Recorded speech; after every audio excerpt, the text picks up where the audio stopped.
More of a love album.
Welcome to another episode back. This week with y'all, we have a great episode back. And this week we have a great one called Pygmies. So the reason why we had Pygmies this week is because last week we had Simps. So it's only right that we did Simps, the men, and now we're doing Pygmies, which people say is the equivalent to Simps. I don't see it as the equivalent to Simps, but we'll break it down today, and by the time we basically break down everything, you guys can make the decision on whether it's the female version of Simps is a Pygmy. Definitely wanted to say what's up. Good to see my brothers on screen. Let me crank up my earpiece a little, my volume up. All right. How y'all fellas been? Y'all good? We good, man. We good. Everything pleasant. That's good. Everything pleasant out here, man. What's going on with you? Man, What it look what? like? Been going. It's been good. It's been good, man. It's been good. Had to deal with my homeboy. He had his birthday the other day. And the fight, they had to fight with Ryan and Tank. I already knew Tank was gonna come out, man. I think a lot of people underestimate Tank. They underestimate him for the wrong reasons, but Tank is a very skilled player. And think about this. I want people to understand this. He's actually 21 more wins for Ty Mayweather with the 50-0 record. And I think he could do it. I really think he can do it. And if he does it, I would have to give him more ranks over Mayweather than I do Mayweather, because Tank doesn't pick, he doesn't choose when to fight his players. I mean his opponents. Right. Tank fights them whenever. Like if everything is good, let's fight. That's how Tank is. I know Mayweather was a bit more strategic, and I'm not knocking him for that. But I think a lot of people have discredited him because he was very strategic about how he fought his opponents and when the time he wanted to fight his opponents. No discredit to him. Hey, right. That's strategic. It's part of the game. You can't knock a person for being strategic. The whole thing is to go in the ring and not get hurt like that. So if I'm very strategic about who I'm lined up with and who I take on a match with, and if I do it in a way where it do less damage to me, then why not do it? That goes back to the whole concept of working smart and not hard. My dad always told me that. Work smart, not hard, son. So that's a concept I think everybody should live by. Agreed. So tonight's show is Pygmies, and we wanted to start off. Huh? What do you say? The end of the day, that's what it is. Definitely. So we wanted to start off. I want to start off with Pygmies, because a lot of people don't know what Pygmies are. So we're going to go on to the definition. Someone who is a pygmy is someone that deliberately exhibits behavior that attempts to appease others, most often the opposite sex, while acting as if they are completely unaware that this is what they are doing, even though they definitely are. Also, a pygmy girl may call out her professional success or lack of to differentiate herself from other women. Lifestyle choices. A pygmy girl may highlight other ways she is not like other girls, e.g., she doesn't spend time at nightclubs, or she is interested in the male-dominated hobbies like sports or video games. Also, the essentialist of a pygmy girl main goal is to gain the attention of the men in her orbit by pointing out all the ways in which she stands out from the other women and basic feminine interests. Instead, they focus on stereotypical masculine activities and opinions, regardless of whether they truly prefer them. A pygmy girl will make fun of other girls, especially around guys.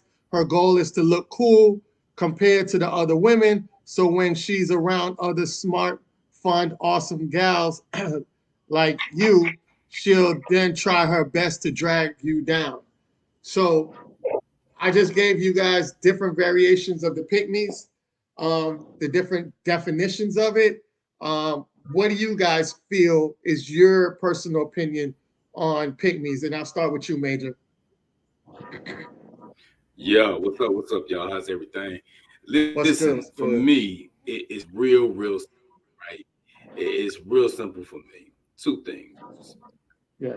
Pigs do exist.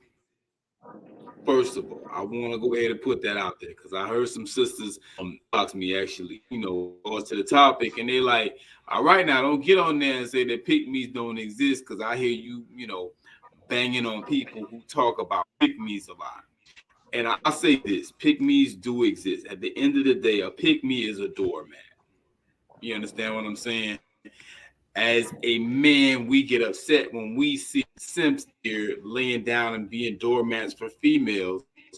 And I can understand how females will get upset when they see women out here laying down being doormats for men. So if you're a doormat and you don't stand up for yourself and you just take anything and you let dudes just treat you disrespectfully and call you out your name and just be wrongful in the way that they interact with you, and you never stand up for yourself. You never show, hey, I'm a person, you should value me. I'm not going to tolerate you, disrespecting and denigrating me and so forth and so on. Then you are a pick me. Two, the problem that I have with the term pick me is that it has been so abused, so drugged through the mud to the point where anytime a woman actually looks out for her man and treats her man well and does what she is supposed to do, the hood rats have taken that term and grabbed it and used the pygmy term to describe women who are acting in the proper manner with their men, women who don't disrespect their men, women who don't raise their voice, and who are faithful as they should be and loyal to their men. Don't, like you said, they don't indulge in the whole activity. You want to run the street all the time and you want to all the time and you want to pose on somebody's yacht, for the grain. I mean, let's keep it a buck. Most of the women who get into these spaces and do this type of, the yacht stuff, to Daphne Springs, Daphne Springs, fuck these niggas. And to get access to these type, dang a whole bunch of different dudes to get access important and look like they got money and all these other things. So, if we keeping it a buck, man, the issue that I have with the term pick me is not whether or not there are pygmies out there. They do exist, but it is the intentional and constant abuse of the term as it applies to decent sisters that are moving like they're supposed to move that got me hot. That's the problem I have with it.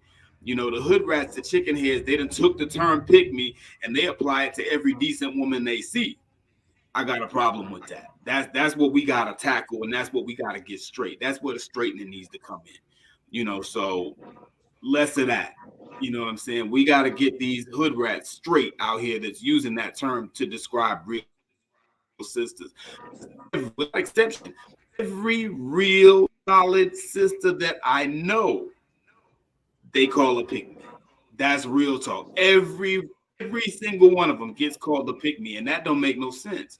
It's like we're in this bizarro world where women who conduct themselves like hoes are exalted, and the women who are actually respectful, deep women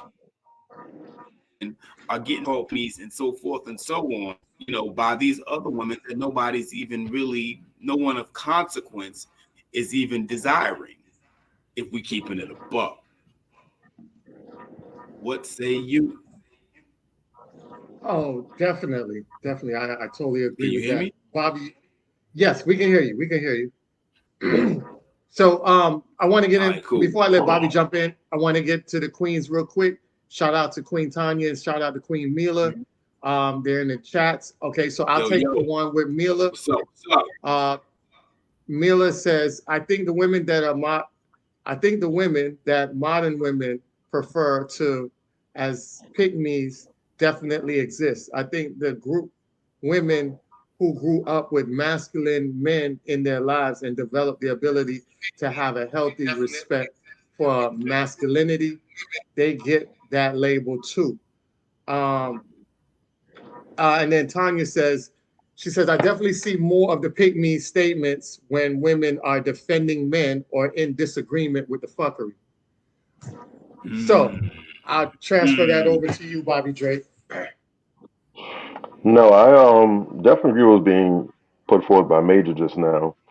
The key is when they're going into the depths of being self-deprecating and they're basically, like you said, using themselves as a doormat, all for the purposes of gaining positive responses and reaction from men.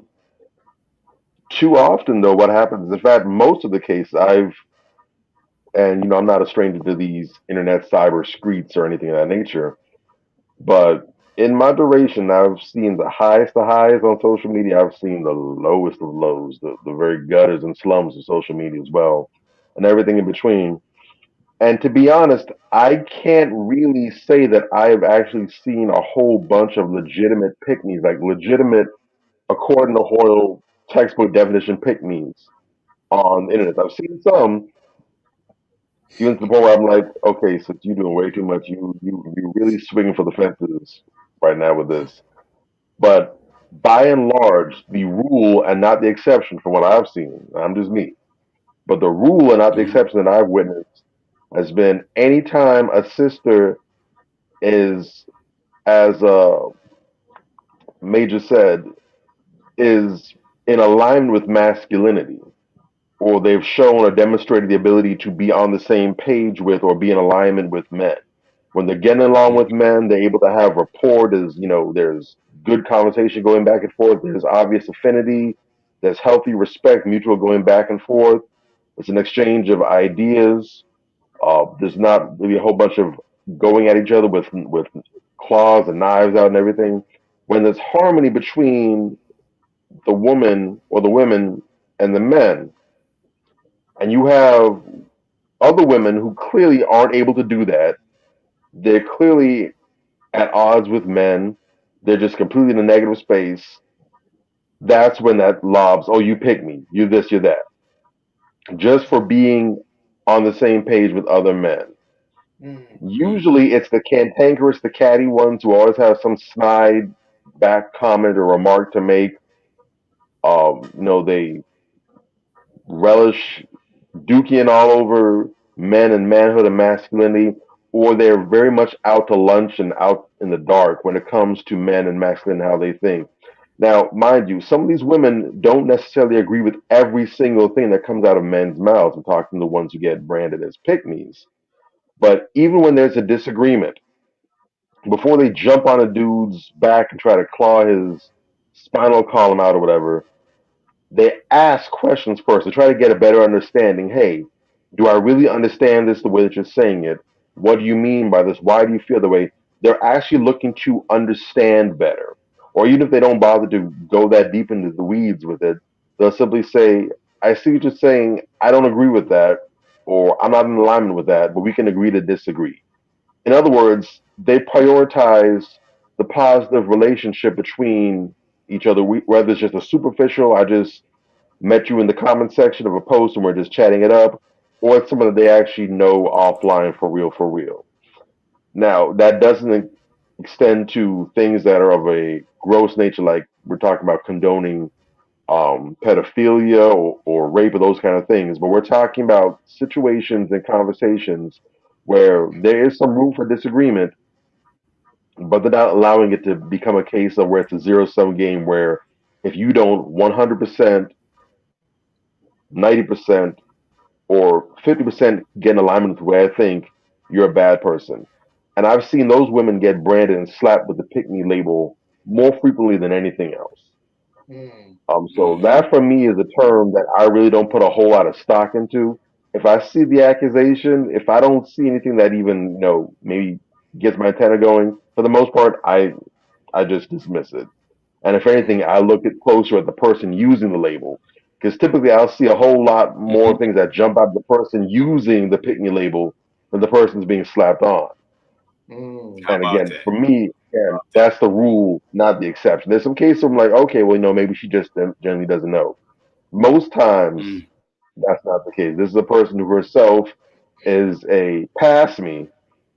That's the opposite of a pick me. They can think you can pass over. It's a wide step over you, like somebody spills something on Mhm. the floor. That's typically what I've seen. But again, that's just me. I'm just one little old person in the world. Maybe, my eyesight isn't that good. Maybe I just see a completely different side of the universe than everybody else. I'm willing to entertain that as a possibility. I want to Wow. jump on that real quick. Isn't it Yeah. interesting that the women who label other women as pygmies are more often than not women that are totally undesirable by men of consequence? Isn't that interesting? You know what I'm saying? Like, and when do we get in this weird space where getting along with men or agreeing with some of the obvious and core tenets of masculinity means that you should be labeled with a slur? What does that say about your mentality approaching the whole conversation of dating and relationships and balance and the masculine and feminine energy? What does that say about the whole psyche of those individuals?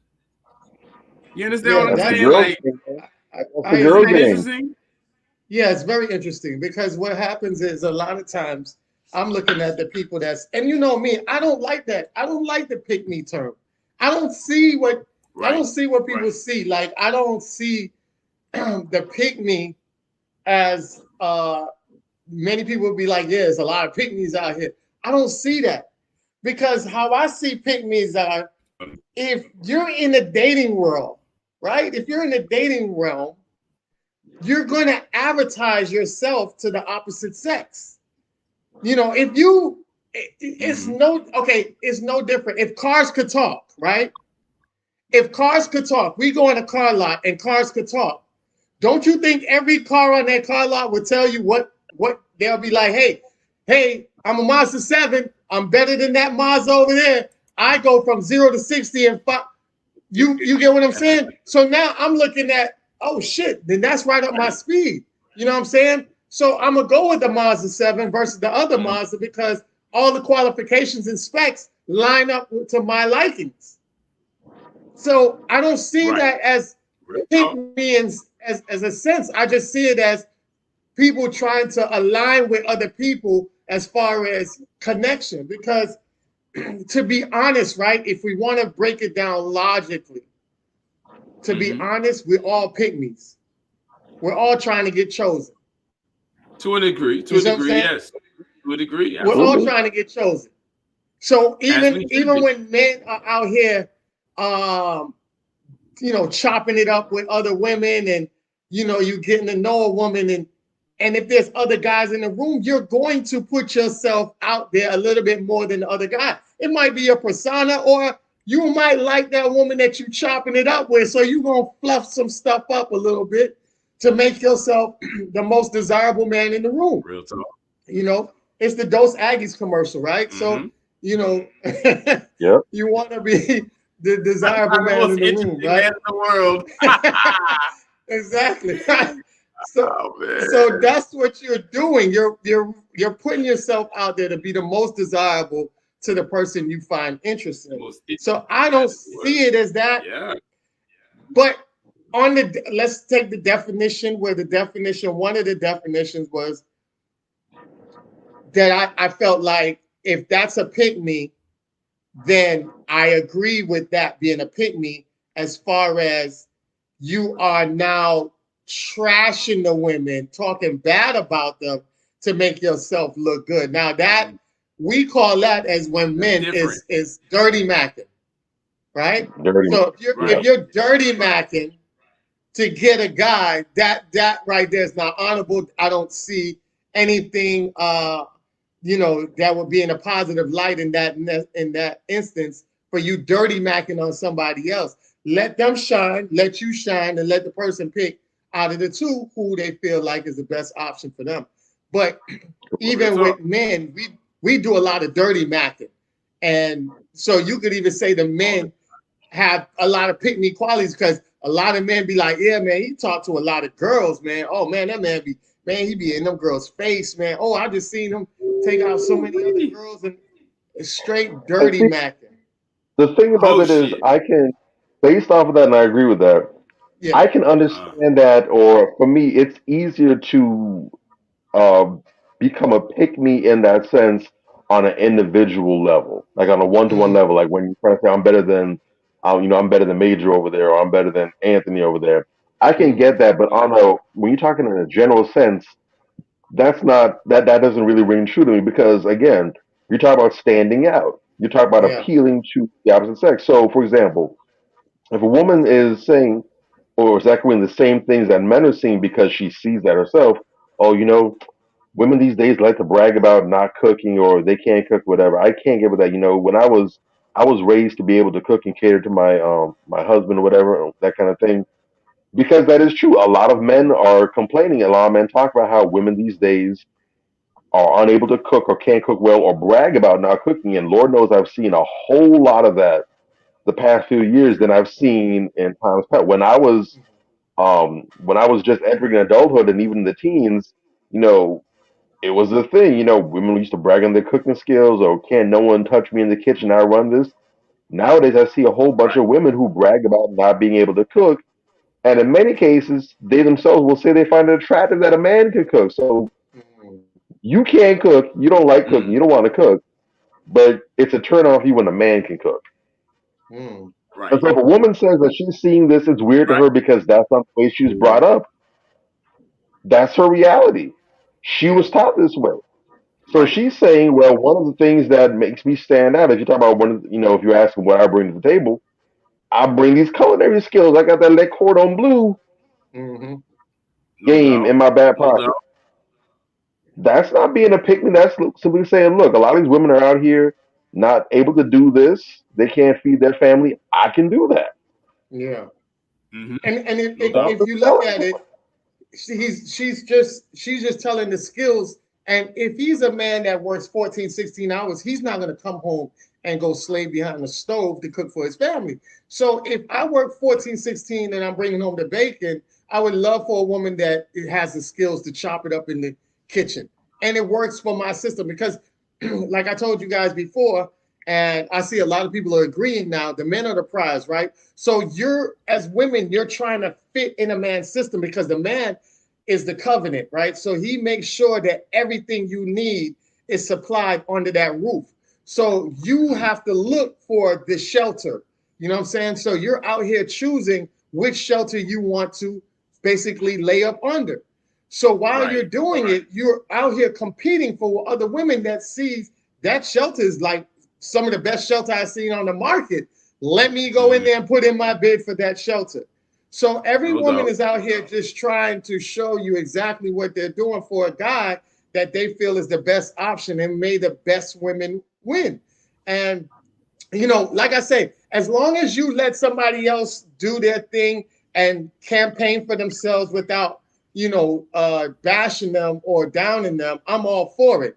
But I can't be Right. out here and, I know Major's married, but say like we all was out here single and we saw a beautiful woman in the room and we all campaigning for her. I can't go in the girl ear and be like, yeah, Major over there suffered from elephantitis and this dude, I heard Drake, that nigga working with a shrimp.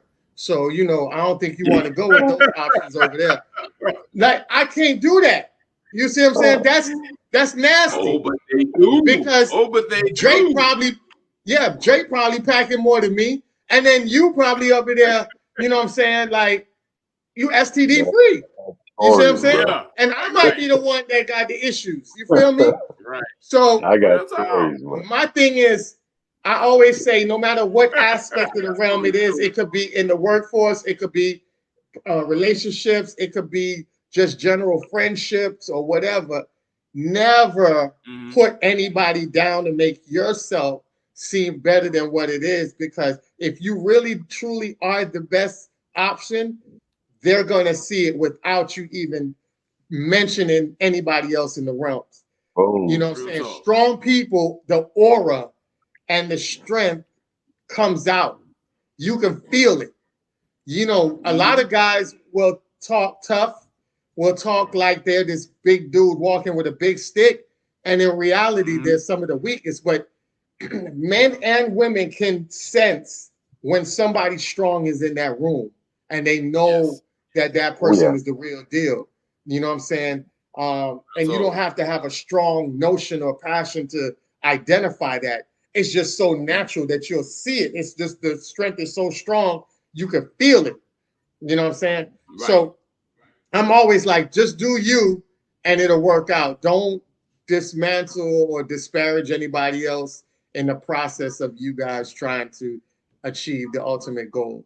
Because even doing that, that comes with a karma that later on down the road, you will end up having to face because of that as well. So you never know who's protected. Some people are very protected out here, and you talk ill on them, and it comes back to you, and you're wondering why things are happening because you spoke ill on somebody you should have no business talking about.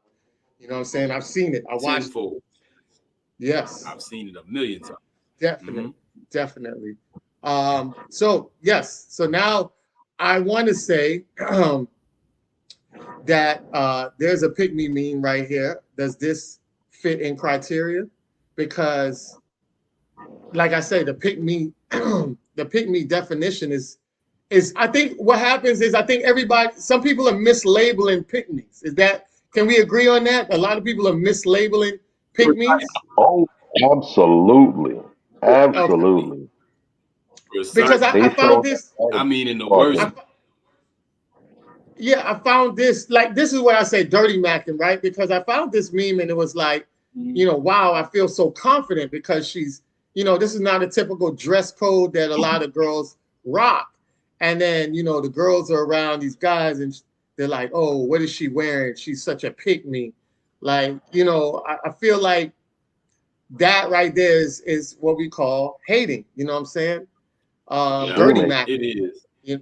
You know, and it's game goofy too, because you don't even know the correct definition of the term that you're using. People always do that, even with the term hating. Hating does not, calling somebody a hater has evolved into this bullshit where people use the term to mean, okay, you don't like something. Because I don't like something doesn't mean I'm a hater. I just don't like your shit. Your shit could be garbage. You know what I'm saying? You as a singer, I forget what's that Buster. When he was talking, when I went in on SZA and the song that she did, and this Buster got mad and you know got in his feelings, whatever the case may be. Yeah, call me a hater because I don't like SZA's music. I'm not a hater because I don't like somebody's music. You dumbass. A hater is somebody who is talking down on something because they have a jealousy or an envy towards that person for whatever reason. I have no reason to be jealous of SZA. I just don't like her music. Like that's another term that we commonly misuse. Anybody who doesn't like something is a hater, and anybody who is the type of female you are is a Pygmy. That don't even make no damn sense. That girl, she's confident. The girl seems she's confident, and she's dressing like she dresses, which is kind of outside of the norm. That's dope. Actually, it shows that she is a person in and of herself, and she has her own style and swag. Unfortunately, a lot of women today kind of lack that because they all look the damn same. They all got these patent leather hairdos for the most part. You know what I'm saying? And these little rave outfits. You know what I'm saying? These little rave outfits where the little stripper uniforms they got on. And it's like, come on, bro. You gotta come a little tight. I appreciate when a woman go out of her way and does something a little extra, and you know, just to show, hey, I got my own little vibe over here. I like that. That's a good thing. We should be encouraging that, right? Instead of everybody just kind of trying to assimilate to this sameness and this oneness where, okay, everybody that's out here, I'm gonna do exactly what they do. Monkey see, monkey do. That shit ain't sexy to me. You know what I'm saying? But we got to this weird place again where everybody just kind of follow the crowd, man. Like everybody's afraid to be original and love themselves. Unfortunately, that's just where we at. Correct me if I'm wrong. Tell me if I'm tripping. No, I you're might right. be tripping. Time. Nope. You're right. Okay, I'm just We're in this in the weird in, age where it used to be. Oh, sorry. Go ahead.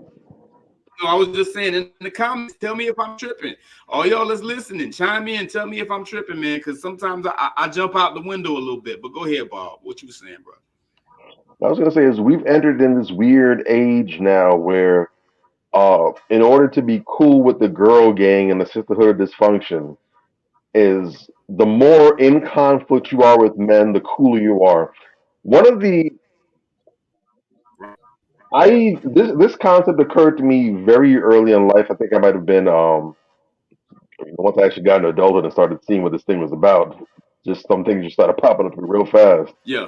But one of the things that I picked up on Mm, early in my 20s, and just understanding this alone has made navigating life a lot easier for me, is Mm, that adulthood is really okay. nothing more than second childhood.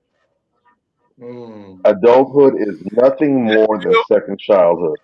Real. It's the same playground politics, mm, the same Mm-hmm. exact bullshit and foolishness that goes on as kids.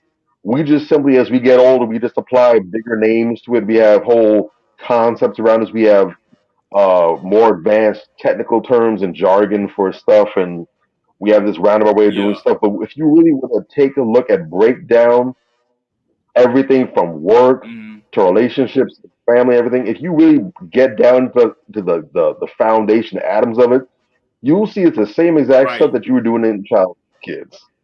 mm. So Oh, when it I started builds. understanding that, yeah, that's it.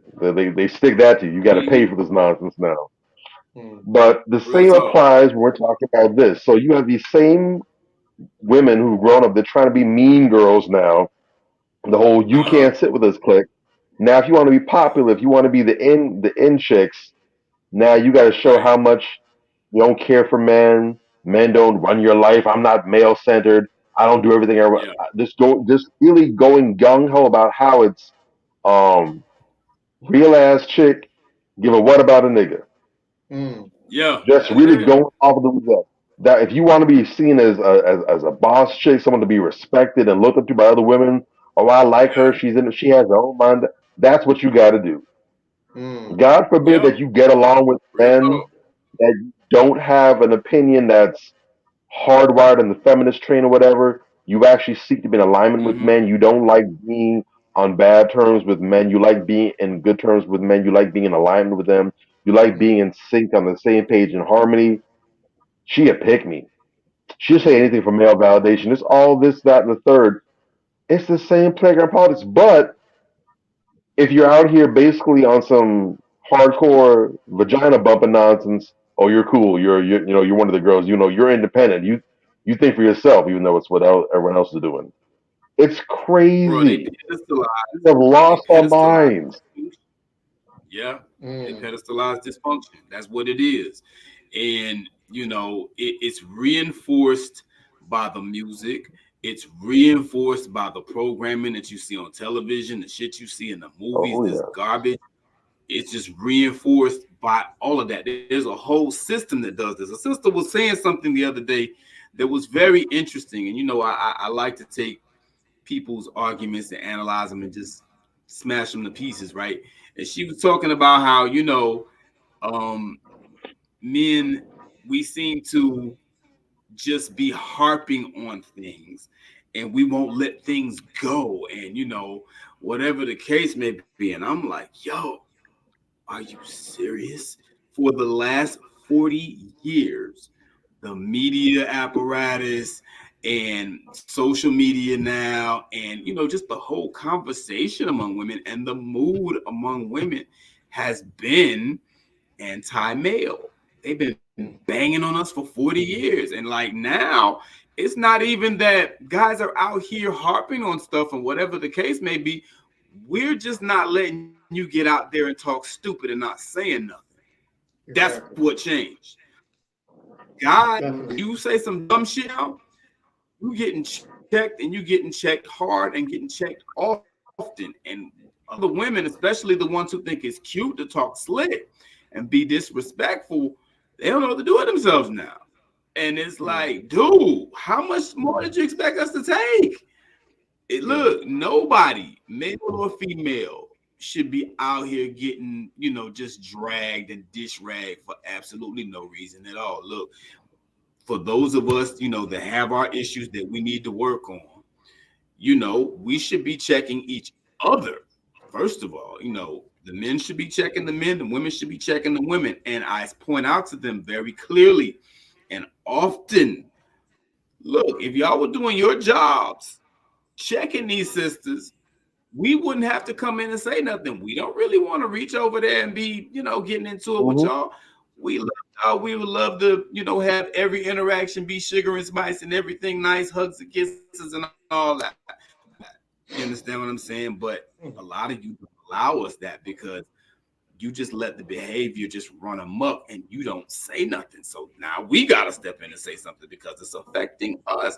I put up a post the other day where this sister, I use the term sister loosely, actually robbed somebody at gunpoint while she was pregnant. And they shot and killed her. They killed her ass, as you would expect. You're robbing somebody at gunpoint. She didn't think they was going to do it because she was pregnant. But that's not as disturbing as that is. RIP to the child, even RIP to that young lady. It's unfortunate what happened. But what was most disturbing about it were the females in the comments caping for this woman. Talk about how she was doing what she had to do and she needed money. And it's like, God damn. If your excuses for this, some of y'all, you're just beyond help. You know what I'm saying? And those are the type of women, unfortunately, that are the loudest with the biggest, followings a lot of the time that say the most outrageous shit because they're the loudest and the most raunchy. And, people gravitate to them. That rebellious spirit attracts a lot of followers. You understand what I'm saying? And you got to get off that if you want to grow and get to the point where you're meeting brothers in the middle and we're all coming together and we're all creating families and we're all building together and the love is back. The love has been restored.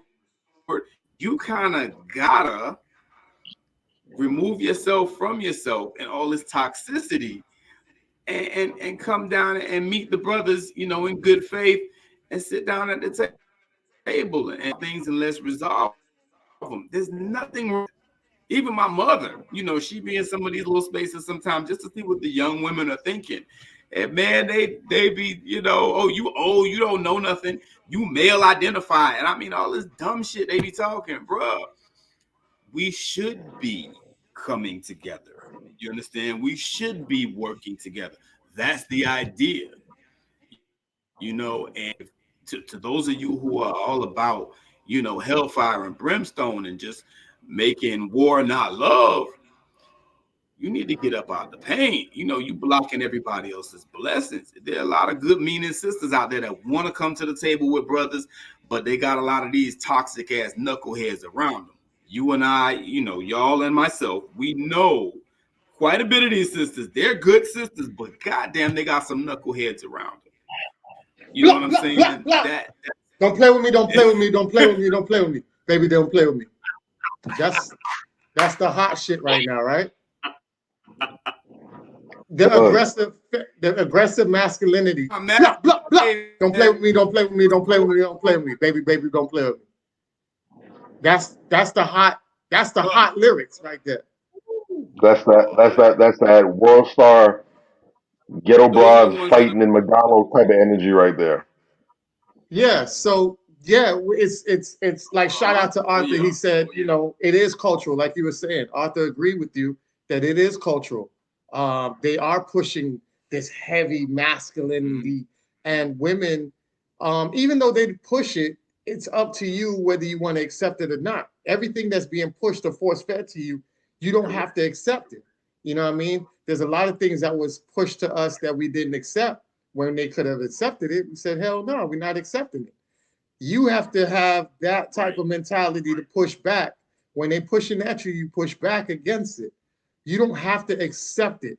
But a lot of times we look at it as we are very iconic when it comes to watching somebody else be a quote unquote icon. And these people are being promoted that way to push a certain agenda, because when if the women become masculine, it's just laws of nature.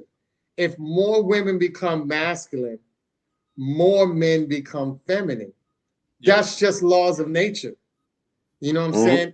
Because everything in life, and you know, I hate to say it, I'm a Libra, and my scale is the balance. That's my sign, is balance. But in life, everything has to balance out. Even when you do your checkbooks, they always say what? Checks and balances, right? Everything has to balance out. If there's more on one side, there's going to be less on the other side. And this is what happens. So the more and more we push and accept the masculinity agenda and then push it behind black girl magic and want us to normalize this, we suffer as a greater community, because the imbalance in our community is why we're having these issues now. And not only does that cause an imbalance in our community as far as relationship, but now it enters into the realms of children in their school. We just saw a child, you know, and there's several videos of young girls that are out here attacking the teacher. One attacked the teacher, pulled her by her hair. The other one, the teacher took her phone when she wasn't supposed to be on there. That became a whole weekly post and issue on social media recently. And it's sad, because what happens is the masculinity inside the house, though, these girls not seeing what true masculinity is from a man. And true masculinity really doesn't involve force. That's what men bring. Men bring masculinity where it's no need for force. Masculinity can resolve without force. That's true masculinity. But when you don't have the male presence in the house, and you have this so-called fabricated artificial masculinity, because now you say women are forced to be masculine. When you're forced to do something, it's artificial, it's fake, it's not natural. So now you're coming with an artificial form of masculinity. Now the children are picking up this false image of masculinity. And now when they're challenging you in the household, and it becomes overwhelming, because a lot of times you want to be the child's friend and not the authoritative figure. Now that child feels like, hey, if I could push back on my mom and I could do this to my mother and she's authority, I'm going to go in the classroom and I don't even see you. Matter of fact, keep talking, I'm gonna pop you in your lip. And that's exactly what happens. And we're seeing more and more of this, because more and more young girls are challenging their mothers in the household. This is why, if you notice, and I always, you know, going back to what I just talked about, the balance, the check balance system, even with the children, you notice that girls gravitate to their fathers and have a wonderful rapport with their fathers. And then boys gravitate to their mothers, right? So when you don't have a father in the household and you have a young lady in the household, if the father's not there to mold her the right way and to give her that checks and balance, now it's chaos. And you know, when you have women that go to war with their own children and it becomes to a certain level or a certain height, now the next move is get out of my house, or I'm gonna call the police on you because we're going through a physical fight that's real bad. And you know, when that happens, now you have the child that says, you know what, I don't even care about you because you don't care about me. Now you have young girls that are out here seeking older men, and a lot of times running to men that are predators because they're preying on their situation, knowing that their household don't have any protection of men. So now you create a whole nother issue for the child now, because now she's growing up not only not getting a true masculinity in that household, now she's getting a false protection of masculinity outside of the household by somebody who's preying on that. And now she has to grow through a whole bunch of trauma throughout her life that is going to come from that, and it's going to spiral down in a negative manner. So when we out here talking about building our community, and when we talk about building the relationship between men and women, this is the reason why we're trying to get a healthy dialogue and a healthy connection, because our community suffers overall, statistically, when we are imbalanced within ourselves and within each other. So this is why we're trying to get the great dialogues on manifestations, so that way we can have a median and a code of conduct, and that way we can be more affluential in our community, and we look at each other as distant brothers, sisters, family members, and not arch enemies that we walking out the house and fighting and warring with. So I definitely wanted to touch on that. Yes, go ahead. Speaking of that, real quick before you move on, I've heard women also get called a pygmy just for the way that they refer to men. You know what I'm saying? Women who refer to men and use the term kings or brothers, you know, or whatever the case may be. Broadly speaking, conscious, let's just call it what it is, are being attacked by a lot of these lower level women, you know, who don't have that level of respect, you know, and that's, you know, that's a very sad and pathetic thing, because, you know, when a lot is to be said about someone by the way that you refer to others. When you refer to a sister as queen or empress or, you know, blessed or sistren or whatever the case may be, you are saying to her, I see God in you. That's really what you're saying there. I'm referring to you as this exalted being because I see the God in you. And when women do that, they're saying the same thing. You know, what's up, King? Peace, King. What's up, brother? You know, I sit in the chat right now. That's how they refer to us. And other women, you have a whole, you know, block of other women that refer to those women as pygmies. And I'm just scratching my head like, damn. The damage in some of us is just irreparable. I mean, when you start banging on people for speaking to people in a positive light, we had the whole conversation about the meme that came out with I can't even call them sisters, where the girls were talking about how, you know, they get so annoyed when somebody refers to them saying good morning, beautiful, or queen, or something like that. I was just about to bring that up.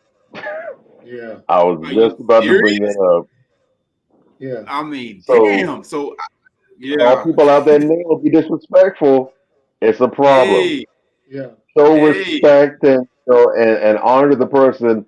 It's a problem. There's no way. We have demonized being in harmony with each other. Just think about that for a second. We have made it so that being on the same page, being on good terms, having a warm connection with other people is a bad thing. It's something to be looked down on. Definitely. And again, we're not talking, just to reaffirm, we're not talking about self-deprecation. We're not talking about you know, accepting mediocre, horrendous treatment or being devalued just for the sake of being in alignment. We're talking about being on the same page with one another, being in sync. We've made that with the opposite sex, anyways. We've made that a negative, and being, you know, middle finger at you, yeah, girl, high five, you go ahead. We've made this a positive.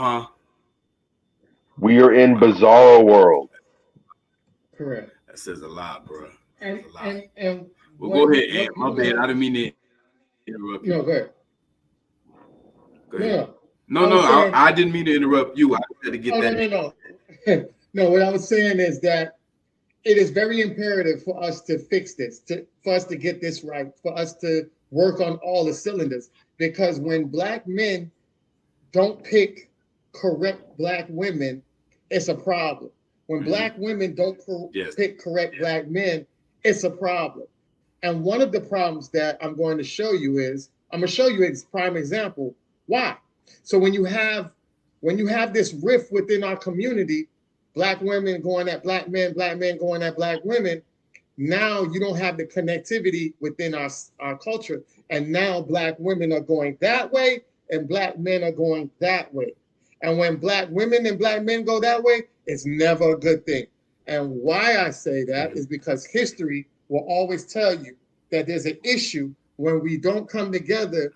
It's always a destruction. When we are together, we end up being a power couple. So Jonathan Majors, as you guys remember weeks back, he had got into an altercation with his white girlfriend. His white girlfriend ended up calling the police, and he got arrested for it. Not only did he get arrested for it, but he also started to lose a lot of his projects. And it says Jonathan Majors dropped from projects including unannounced Otis Redding biopic. Now, that is so huge because if you know Otis Redding is a legend. He's a pioneer in the music field. So just by that, and Jonathan Majors is a phenomenal actor. And I think he would have gave that Redding biopic so much justice and much meaningfulness of a legend that is known to have been out here making waves and has done a lot for us and the Black community overall, especially during his time.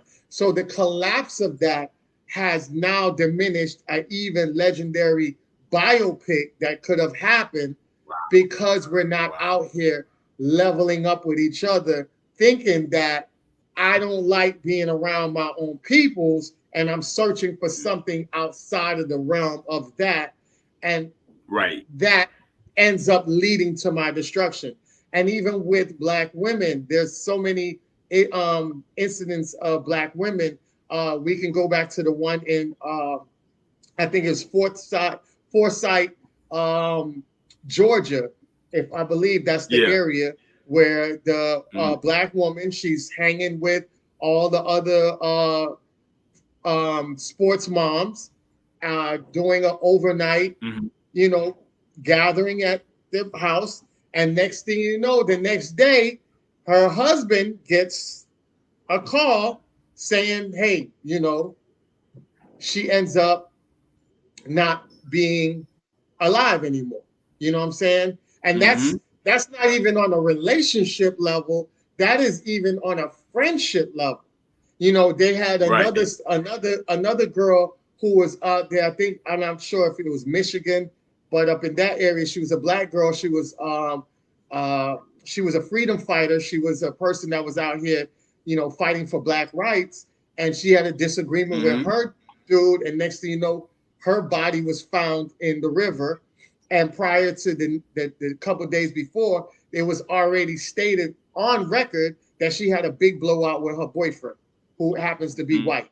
And he didn't get charged for it. He got exonerated. I don't even think they looked at him as a person of interest. And everybody was pointing the fingers to him. And yet he got away because of the complexion, right? He has the complexion of protection. And that's what people don't understand. You can love somebody to an extent, but just know to that extent, at any given moment, you are disposable. So Jonathan Majors, he was disposable to that woman. As much as he did and much money he made for her, he was disposable. For that Black girl that was out there rallying and making marks and becoming a pioneer thing, to her white dude, he was like, you're disposable. And they understand the system that we live in that protects them because they have the like I say, the complexion for protection within a system that was built for them and not built for us. So I want you guys to understand how critical it is for us to be united and to get together and build back that epic God and goddess image that we've seen in Egypt. you know, the God and Goddess image that we see when you have powerful couples like the J and B, and then you have the Morris Chestnut, who's been going on, I think, 27 or 37 years with his wife. You know, there's so many power couples that they don't highlight. They want to put those on the back burner, give you all this dysfunctional stuff from these rappers and all this other stuff, and not showing you the real deal of when you power up with your own people, how powerful it could be and how much waves you make. And shout out to what's my queen that's out here, Tamarin, is her name Tamarin? She has a clothing business in Target. She just got a clothing business in Target. Her husband was a police officer, and she ended up, you know, he was making sure she had the funding and everything to start her business, and she ended up making millions and retired her husband, who was a black police officer. Shout out to that queen. And you know, that right there is just power. That's power. That's real power couple. You know what I'm saying? And like you say, a lot of women was calling her a pygmy because she provided for her man. She retired for her man. And a lot of women was like, no, you shouldn't do that. And these women don't even have a stable relationship going on, but yet hating from the outside. You know what I'm saying? They be the main one. Yeah. Definitely. Wow. So I did want to go into today's trending topic of the week. Okay. So what's up? What you got, man? What you got? The week topic that we have right now is, I don't know if you guys know, but it was definitely Pusha T, right? So Pusha T was in the news.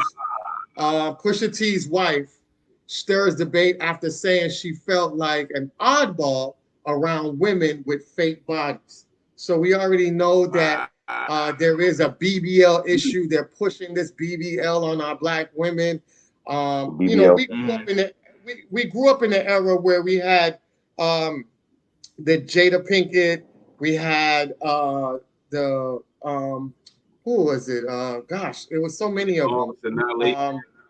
Sanaa Lathan.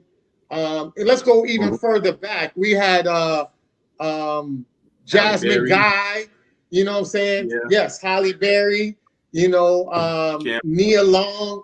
These women didn't have BBLs. These women weren't built with BBLs. They were just gorgeous women that was just naturally gorgeous, and a lot of them were slim. You know, Jasmine Guy was very highly rated during her time. Everybody wanted to get with Jasmine Guy, and Jasmine Guy wasn't shapely like that. You know, we grew up in an era where we really loved the women based on natural, true beauty. And now it's like, they're pushing the BBLs, and, you know, a lot of our sisters are dying overseas on these tables trying to get a BBL for whatever reason it is. A lot of them do it for financial reasons. A lot of them do it for competing against other women.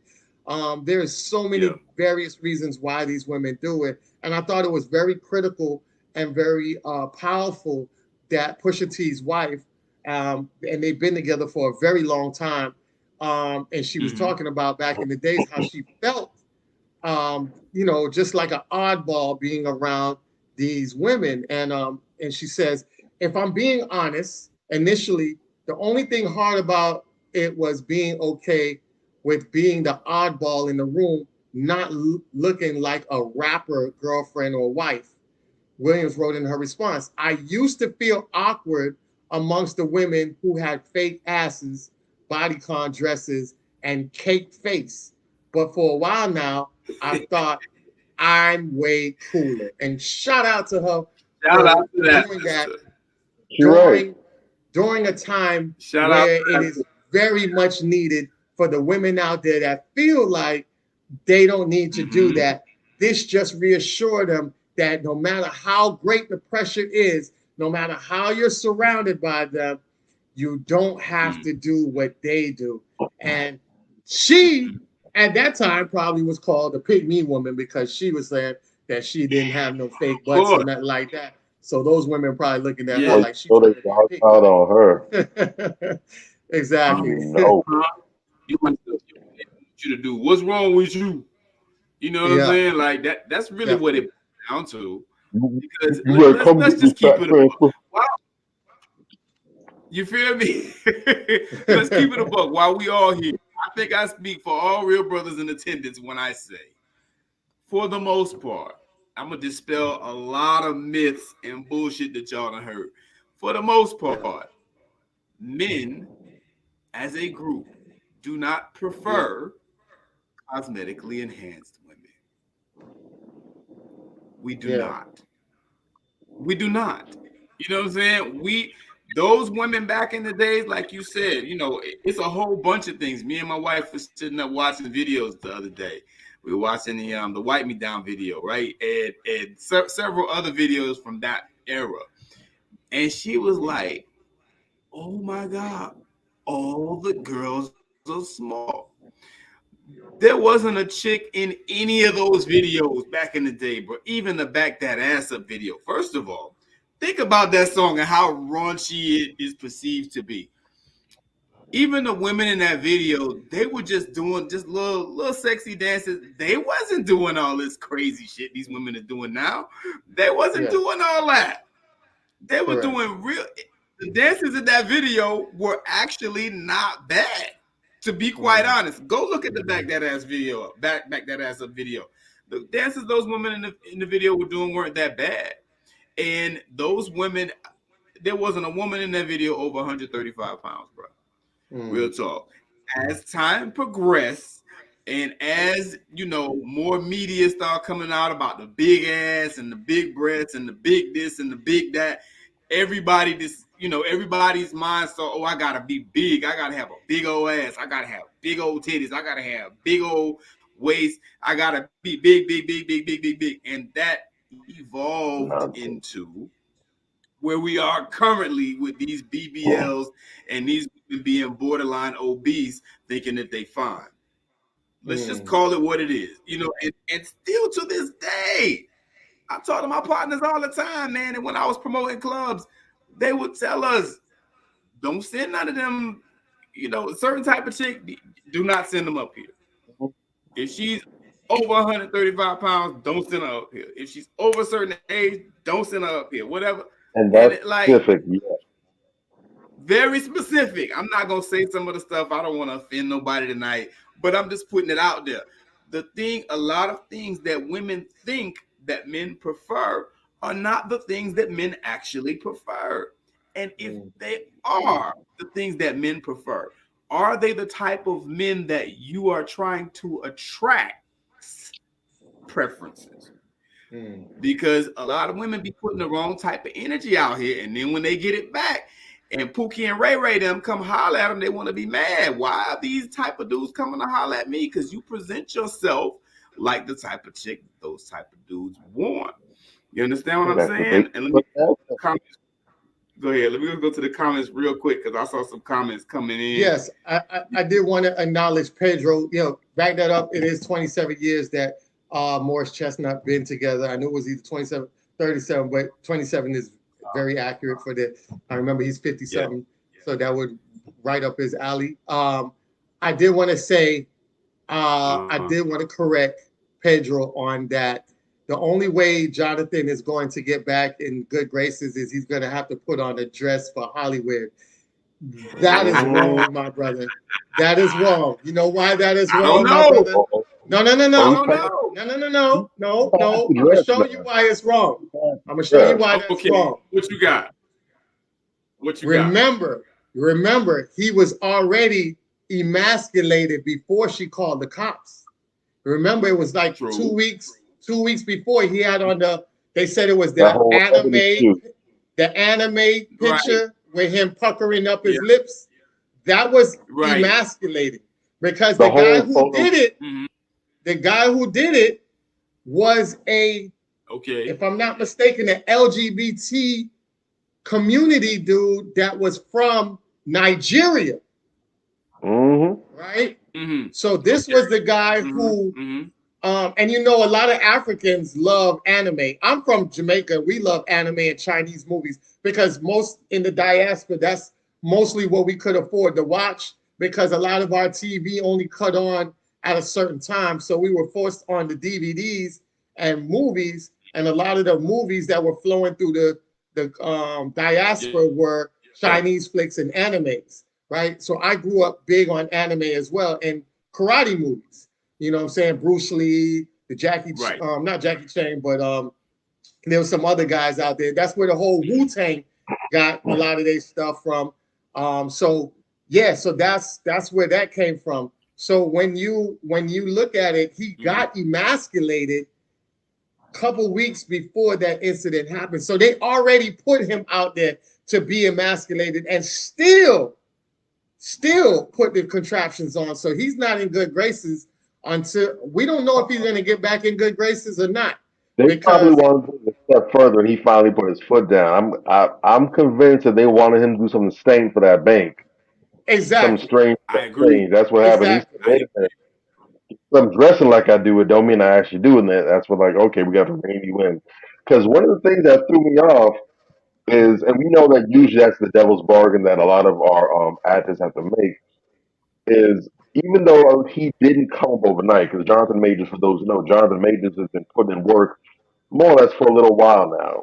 Oh yeah, Not red for yeah. tails, a all long that. time, but yeah, he's got a lot of things that are more on the low key side. But he's been, you know, Iconic. doing his runs, whatever. But out of Mm-hmm. really the blue, he just exploded. Like all of a sudden, he became him Duncan, Mm-hmm. Himmy Superfly Mhm. Snugger. He became that dude out of nowhere. Like all of a sudden, this is the new It Man. And even then, when I first saw that all happening initially, because his father, where he's never been a troublesome dude, um, no Mhm. Sambo buck dancing comments, never really seen him getting in trouble or whatever, very low key dude. So Mm-hmm. when I saw it, I'm Yeah. like, I'm happy for the brother. I'm glad he's popping up. He's become the it guy.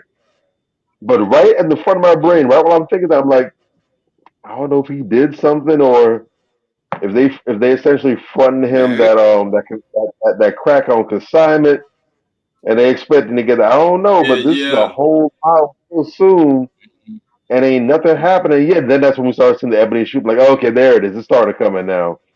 Mm-hmm. Yeah. But then Yeah. all of a sudden, that abrupt 180 turn, like, no, I think this was supposed to go a lot further. And you try to slam the brakes on. Now they trying to Exactly. go ahead and get their money back about the deal because it didn't make sense. Because Mm-hmm. we know how they operate. Right. Yeah. And you can count the brothers We know how on they. two fingers that have been Mm-hmm. able to, Mm-hmm. get through unscathed. Denzel, I don't know how brother did it, but I'm glad he's been able to do it for as long as he had, or he worked out a real sweet deal where it didn't come to light. We know Mm-hmm. the Dave Chappelle, they tried to get him on that, but he literally said, F y'all, left the money on the table, Yeah. Yeah. took some time off to get stuff right, and he came back, and now he's just, dropping his pants, and he's letting the dookie actively slide across the table. But it's It not, is. it's a very slim, like not a size zero, like a size -40 dress size. Yeah. Slim number of Extra brothers small, that can get through and bruh. navigate them waters. And even the sisters, they got their own little rituals for them as well too. That they got to go ahead and bend the knee and kiss the ring on as well. So like brother Eddie Mm-hmm. Griffin said, they don't let you leave the game unscathed. You gonna take some Mm-hmm. battle wounds. Some are gonna get nicked and banged up a lot more than others, but they don't let you get out like that. Yeah. So I don't know Yeah. if he's gonna get back, and if he does, I'm almost positive I know what the pathway to perdition is gonna be, and it's not gonna be pretty. If the initial offer was bad, to get back is gonna be god awful. So I don't know. Yeah. If I was him, I wouldn't want to It's get gonna be back. bad.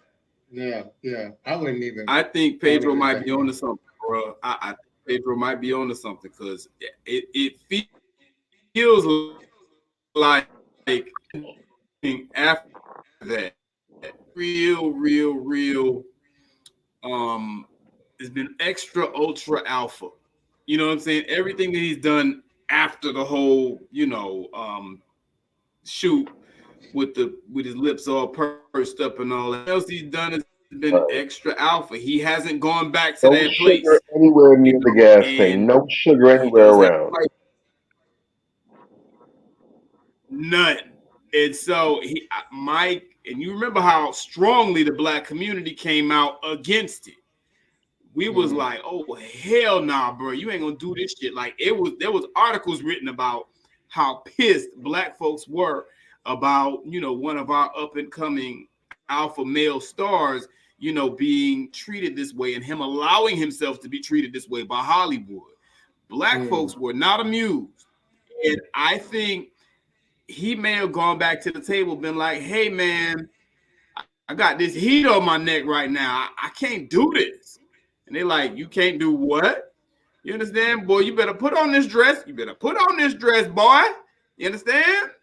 I think it might have gone down like that. It might still be going down like that because, he's still not totally in the clear.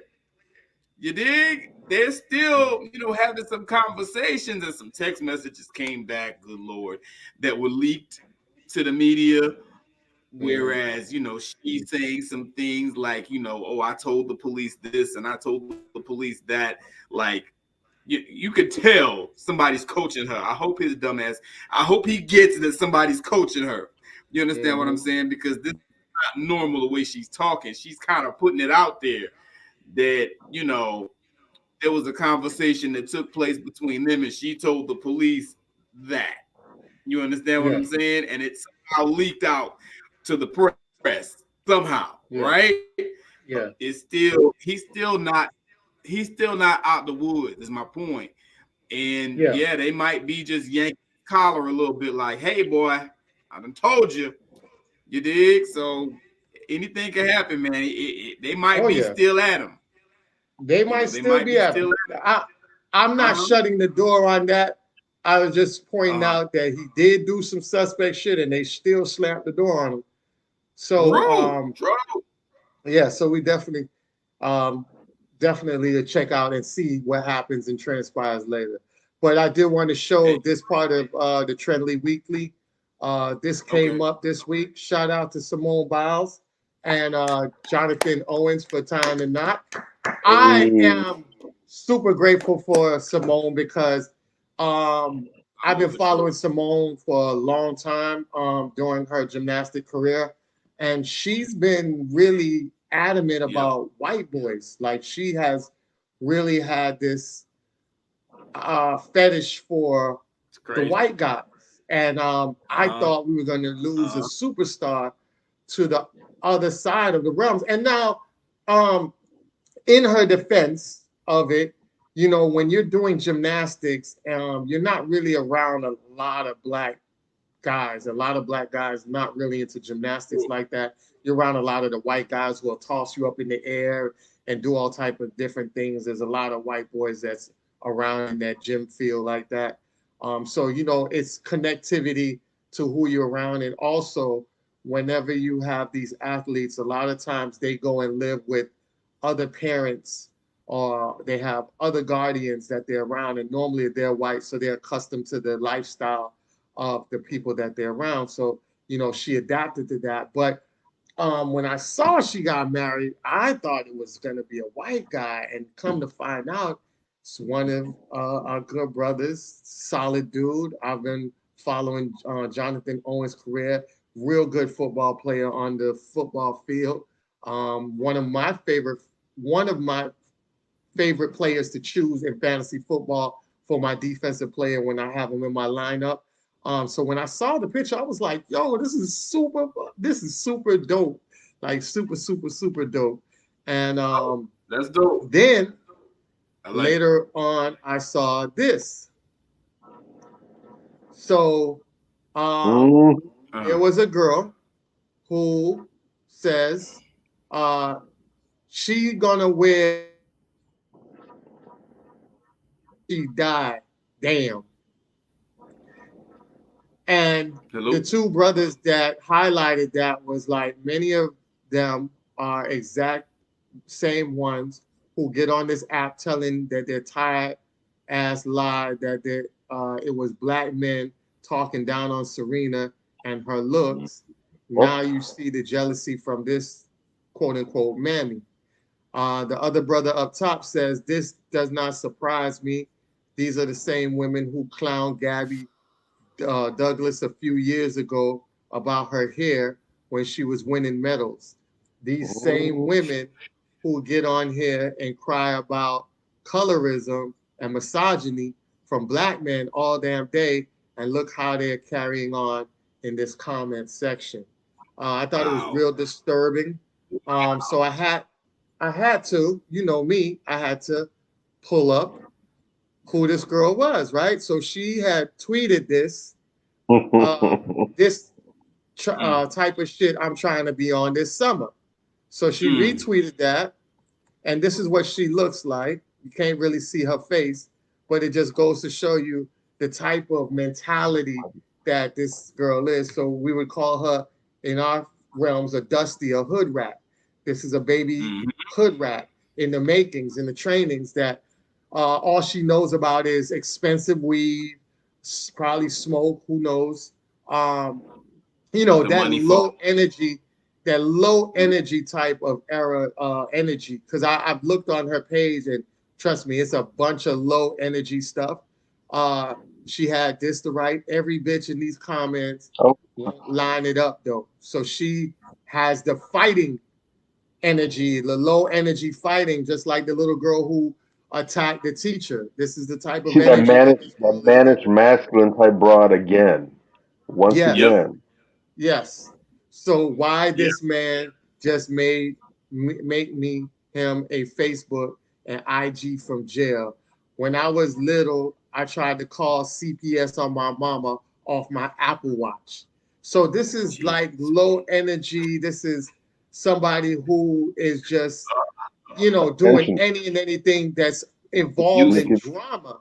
And I Mm-hmm. thought I thought that was something to highlight, because as much as people talk about pick me, that could be a definition of a hater slash a pick me woman, making Mm-hmm. herself seem like she's better than Simone Biles when Simone has been out here gaining medals and breaking records that nobody, no other female has ever done in the sport itself. Right. You know what I'm saying? So it's it. always that, oh shit, damn, you can't say, damn, she's legendary, she's iconic, she's historical. We go down in the No. history books forever. She has a beautiful husband, beautiful marriage.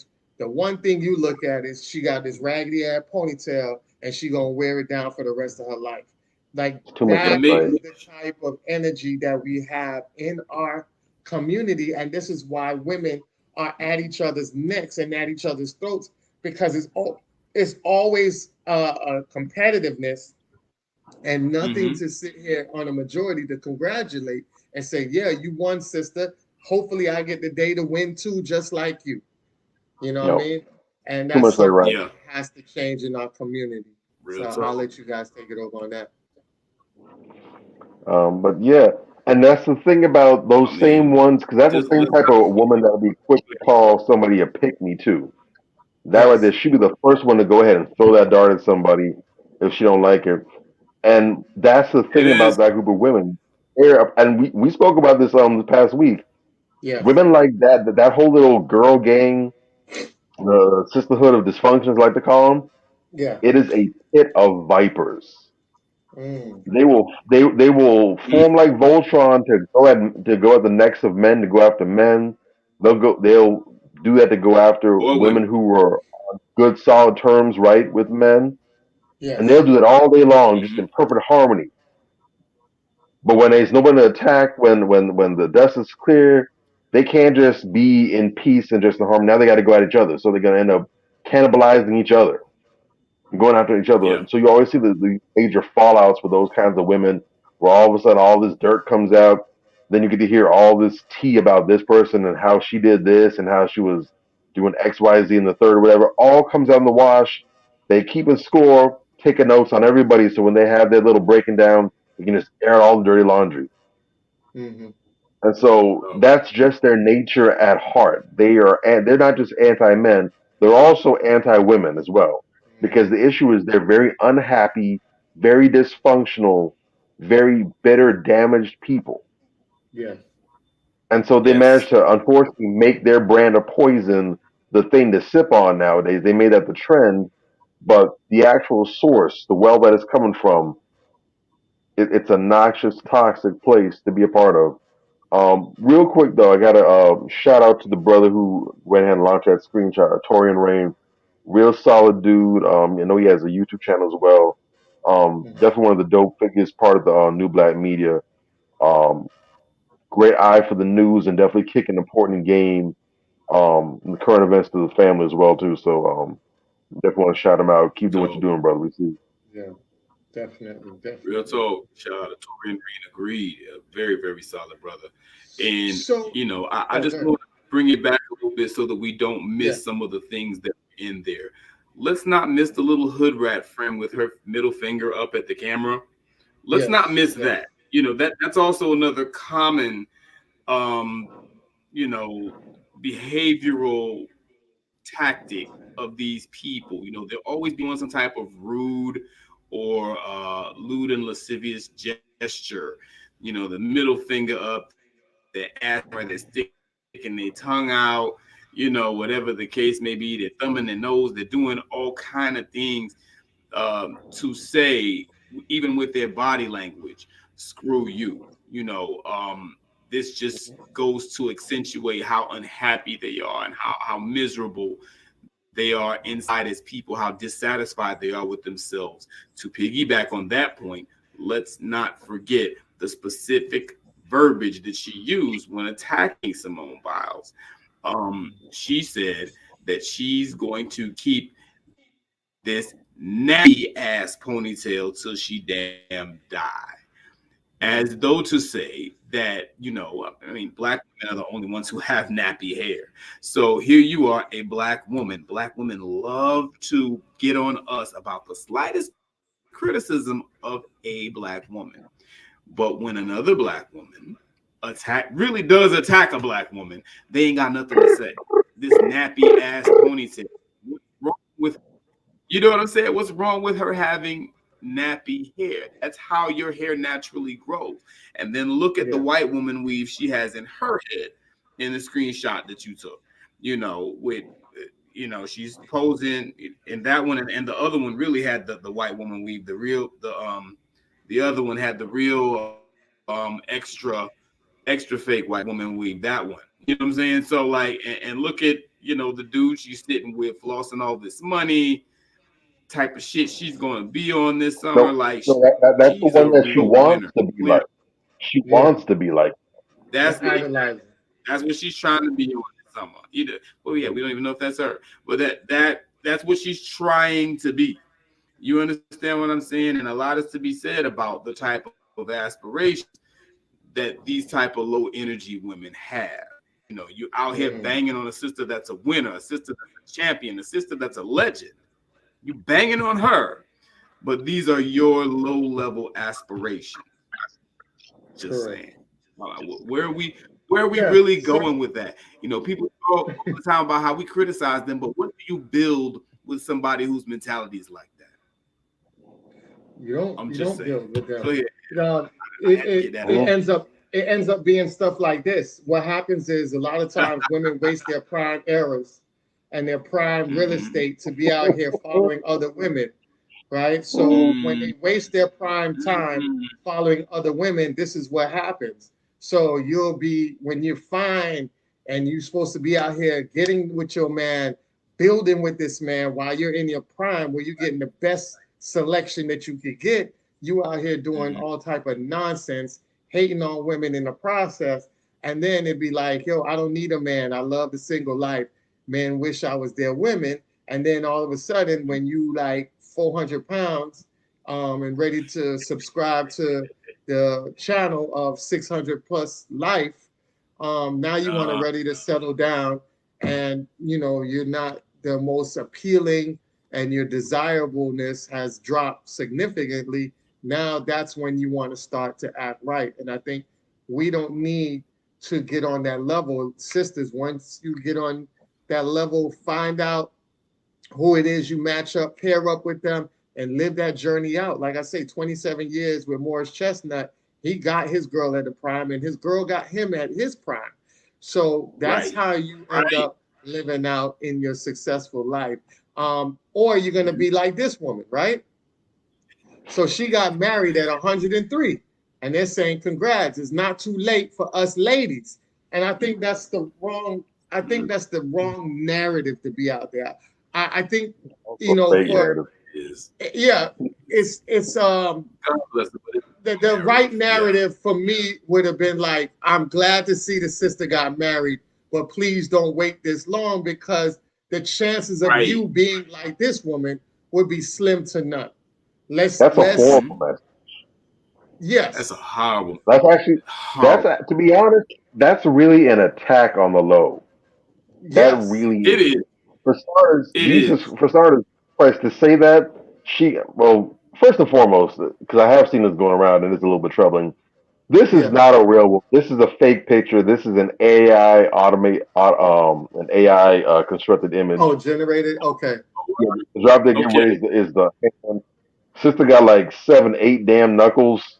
She got a super hand Ah, with an identifier, which I think is actually fitting in an ironic twist because yes, that's just how bullshit this message yeah. is. Even if yes, this was, even if this was legitimate, yeah. 103 years old, she got married at 103. Congrats! It's not too late for us, ladies, ma'am.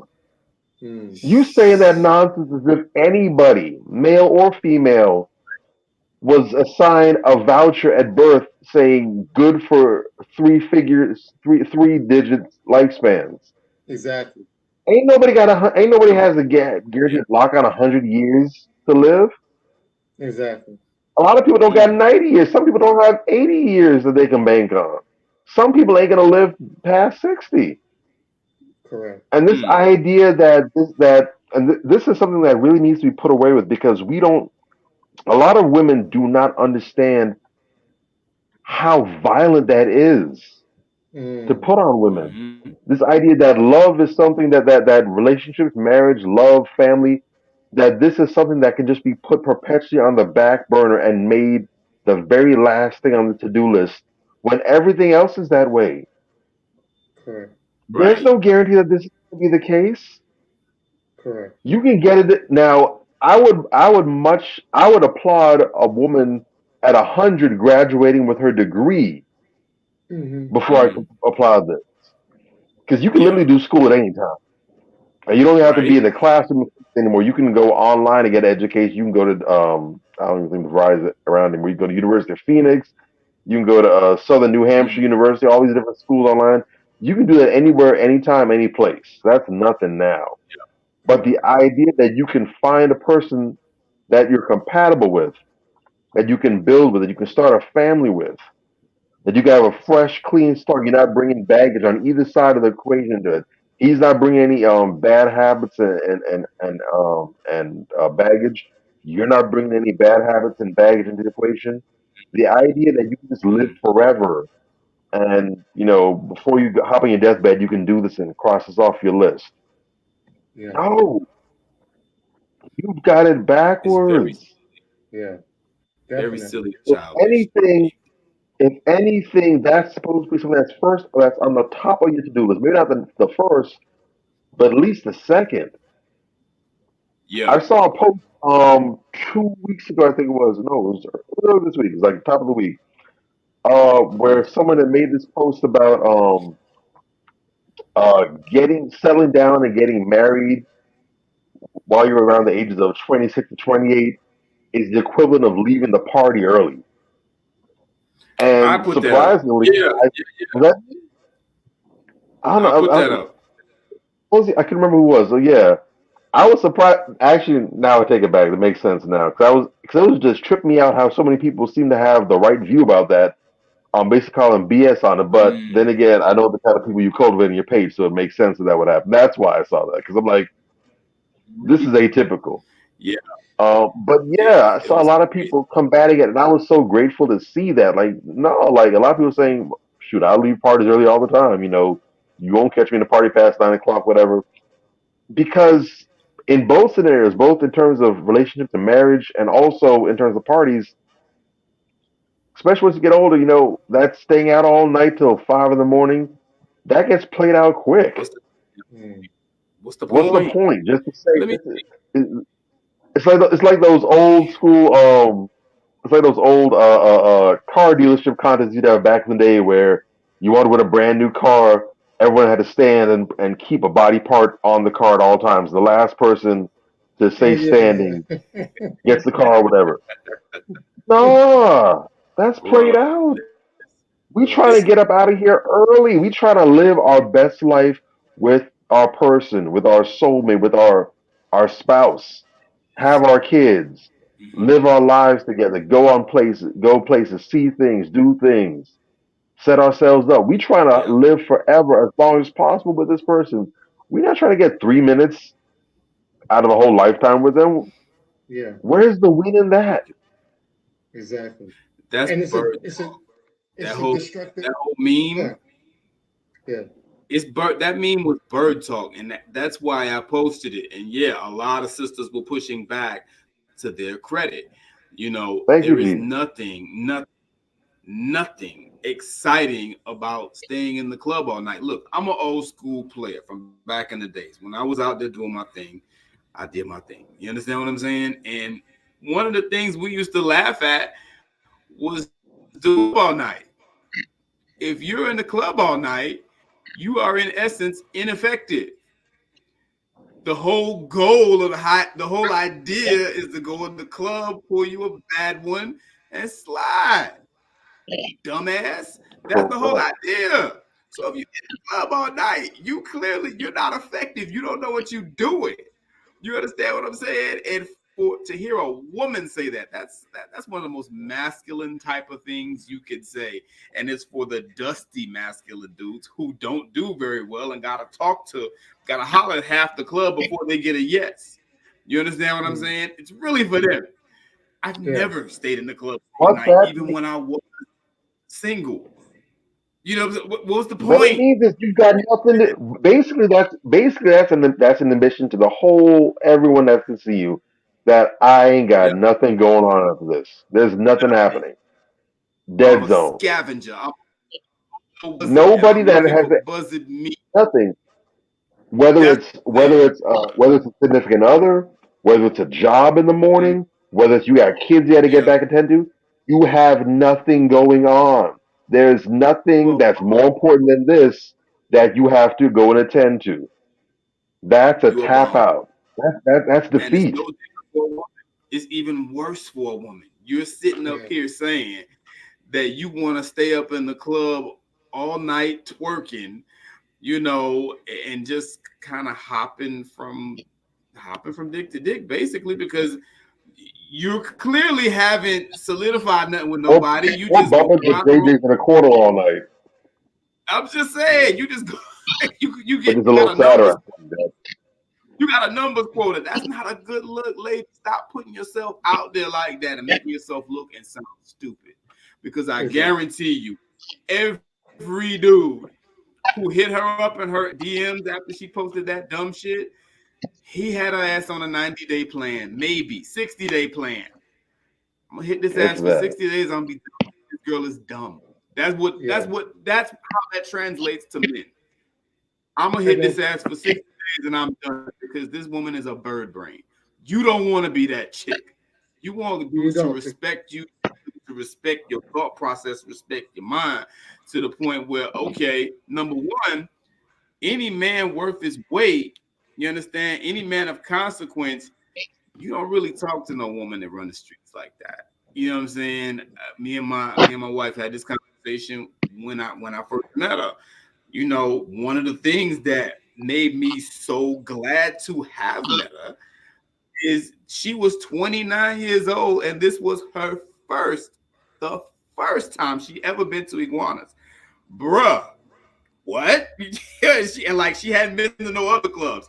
And it's the first time she been to iguanas. I'm like, wow. Because iguanas is kind of had a reputation, whatever. I'm not shitting on iguanas. I went to iguanas, I hung out, whatever the case may be. Shoot, But iguanas I had like kind of a little reputation where if you see a woman there too much, it's like you cringe a little bit, because unfortunately a lot of, not to say that you can be a good woman and hang out at iguanas or whatever, but a lot of the more unscrupulous chicks would, that would be one of their spots, one of their designated spots of choice. So you kind of, you got to check a chick's paperwork if you're honest, right? And this is the first time she ever It's been your to Iguanas regular. in Yep. life. And you all, what? And I'm like, okay, so what other clubs do you go? You hang in any other clubs? Well, no, I really don't go out at all. What? I'm already I'm already at ring sizes, because Gather Mr. men, Magoo eyes. really speaking, yeah, you don't like a woman to be out there in every spot getting her face dirty in every dude's VIP section, or whatever the case may be. You like a woman, at least when you're talking about taking a woman seriously, a woman who's more reserved and, kind of keeps to herself. So, understanding that game, I think, is important. And I think it's why a lot of sisters tend to tune into us, because they get little glimpses into how men think that you really don't get if you don't have like a big brother, uncle, father, whatever the case may be. A lot of women probably don't know that.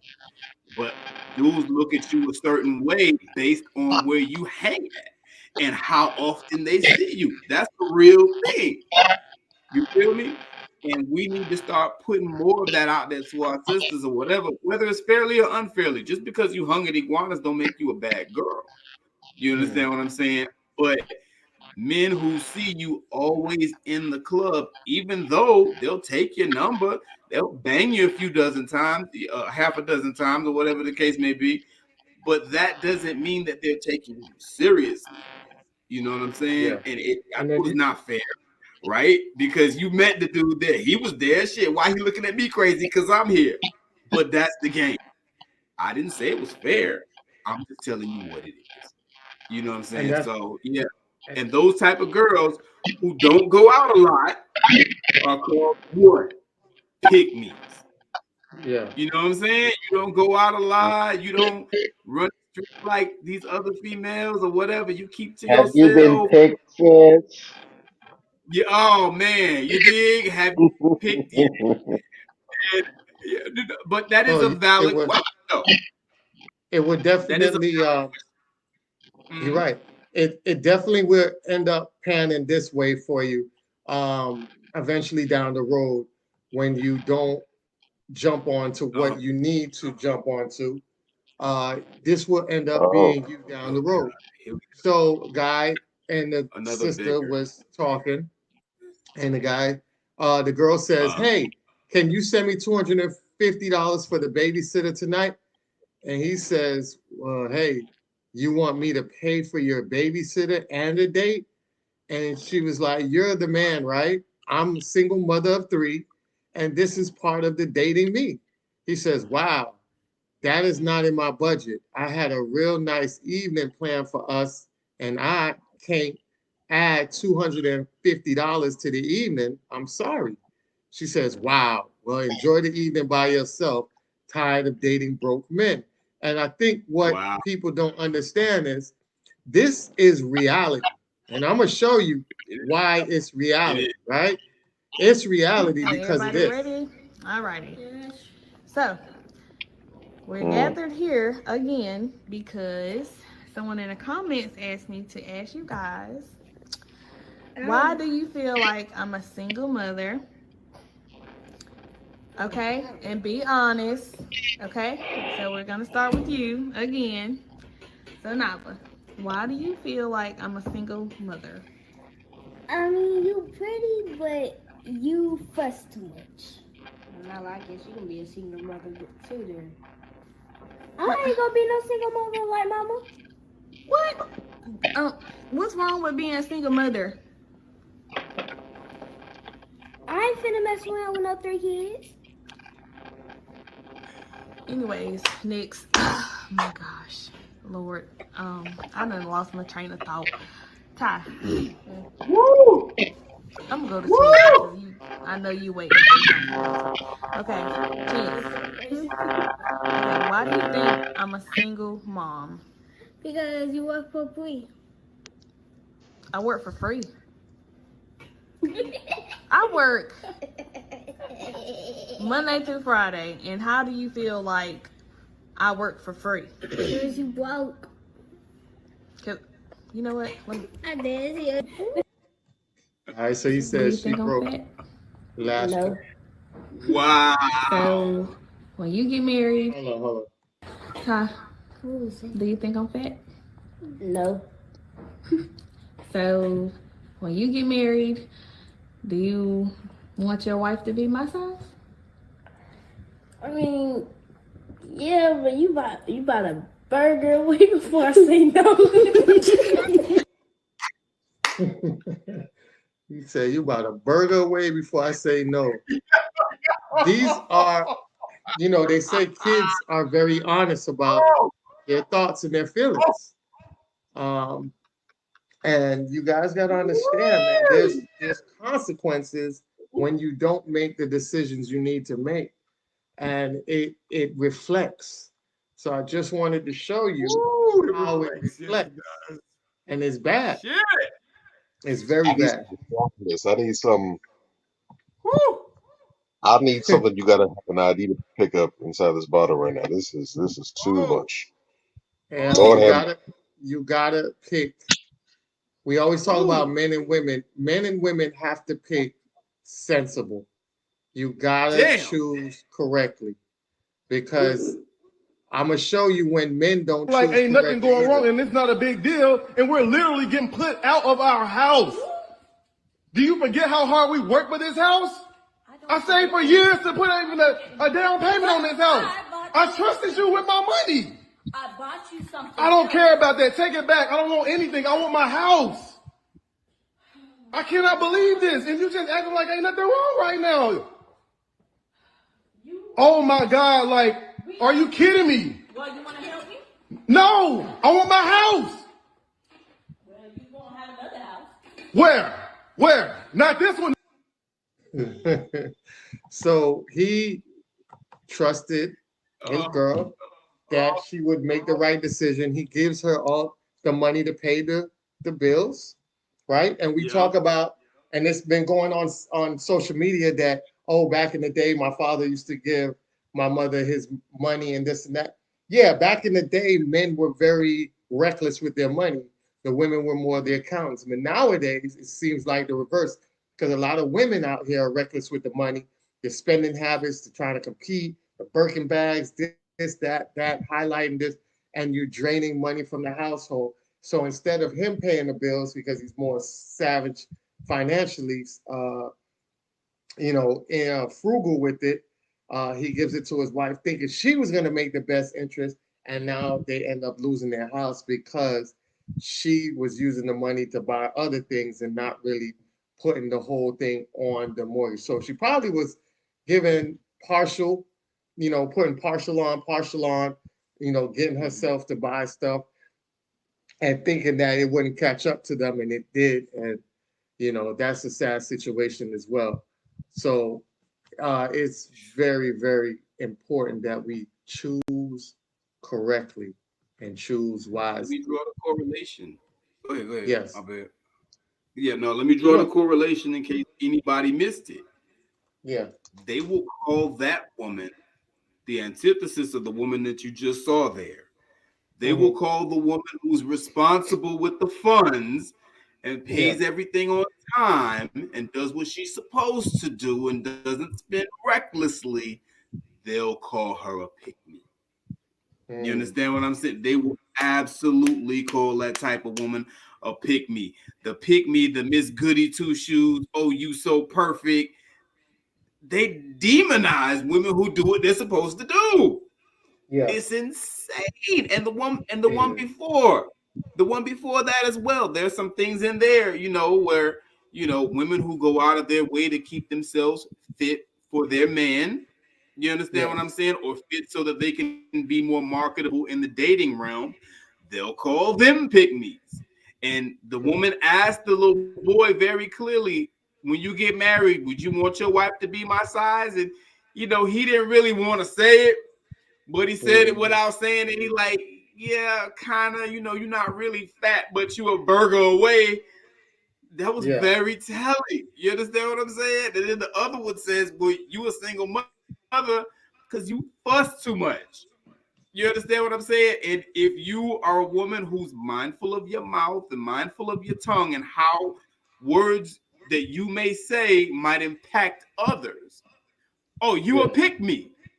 You understand? Like, I'm hearing any and all of the things that women get demonized and called pygmies for being illustrated in these few videos here. And it's a sad thing because these are actually very basic common sense things.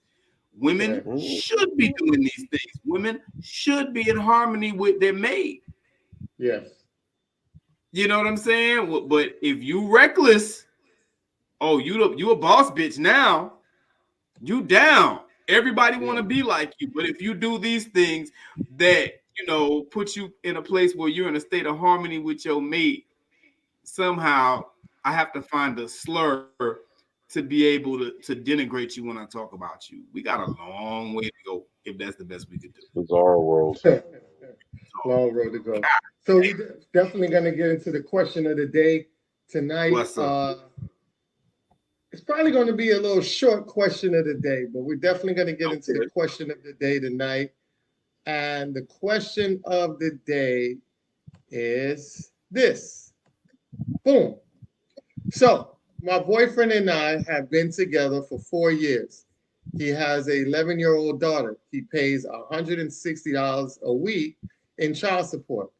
He wants to combine finances and share a bank account. My issue is that I make double, bring home what he makes per week. Aside from his child support, he literally pays for everything for his daughter. Cell phone, Apple Watch, clothes, shoes, amusement park passes for the summer, etc. Baby mom buys nothing. We only get his daughter every other weekend. When she's gone, she won't answer her dad's calls or texts, but then was blowing him up midweek, begging him to buy her an amusement park pass. He said, I'm ignoring her like she ignores me because I'm tired of her only talking to me when my wallet is open. He's not wrong. Honestly, I'd cancel her phone calls too, but that's just me. Anyways, am I wrong for wanting to share what it says? Can't even see what it says on the end. Is she wrong for saying that? I think that's what she was saying. Is she wrong for saying what she said about, she would cancel the phone calls too? And how would you guys handle or tackle that situation? What would you do? Well, I mean, it's complicated. You know what I mean? But I'll say this. I don't have a problem with, him teaching her a lesson. He's not saying that he's going to stop taking care of her, or he's going to stop, paying what he's paying or whatever the case may be. He's just saying that he's ignoring her this one time the same way that she ignores him. I don't see a problem with that. Sometimes you got to give tough love in order to get your point across, in order to get your message across. I'm not a walking ATM. I am your father, and she probably gets a lot of that behavior from her mother. That's more than likely where it comes from. He needs to have a conversation with her, though. Just the action alone, I don't think is enough. He needs to have a really heartfelt conversation with her and explain the dynamic and explain, hey, I'm not here just to give you money. I care about you. I love you, this, that, and the third. And I really enjoy spending the time that we spend together. And I expect that from you too. I don't think it's much more that's required beyond the action that he's taking in a little conversation. But it is an unfortunate situation to see unfold.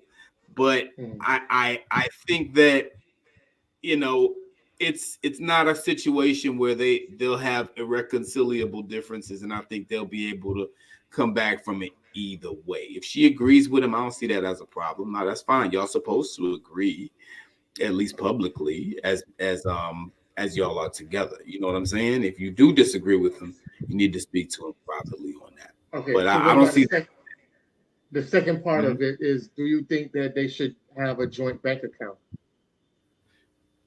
Absolutely not. No. I'm not a proponent of joint bank accounts. Even in marriage, everybody's not ready for a joint bank account.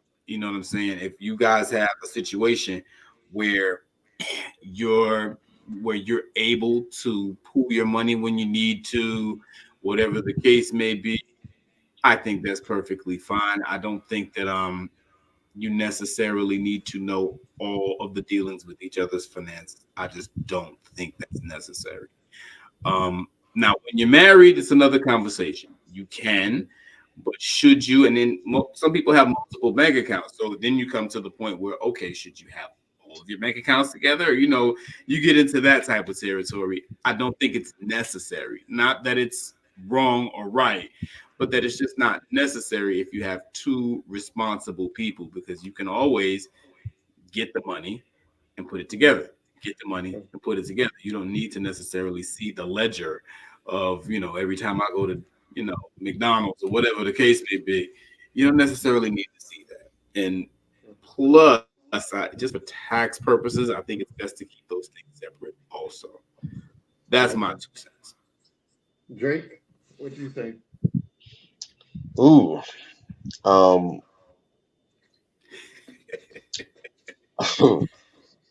I find it interesting. I gotta leave it there with that.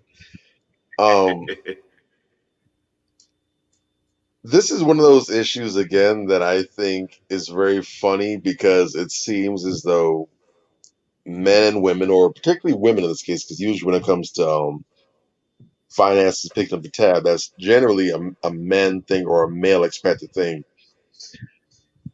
I find it hilarious that for a lot of women, not all, but for a lot of women, the idea of doing something like this or anything to the tune, more or less, of having to pitch in on a man's child support is a no for them.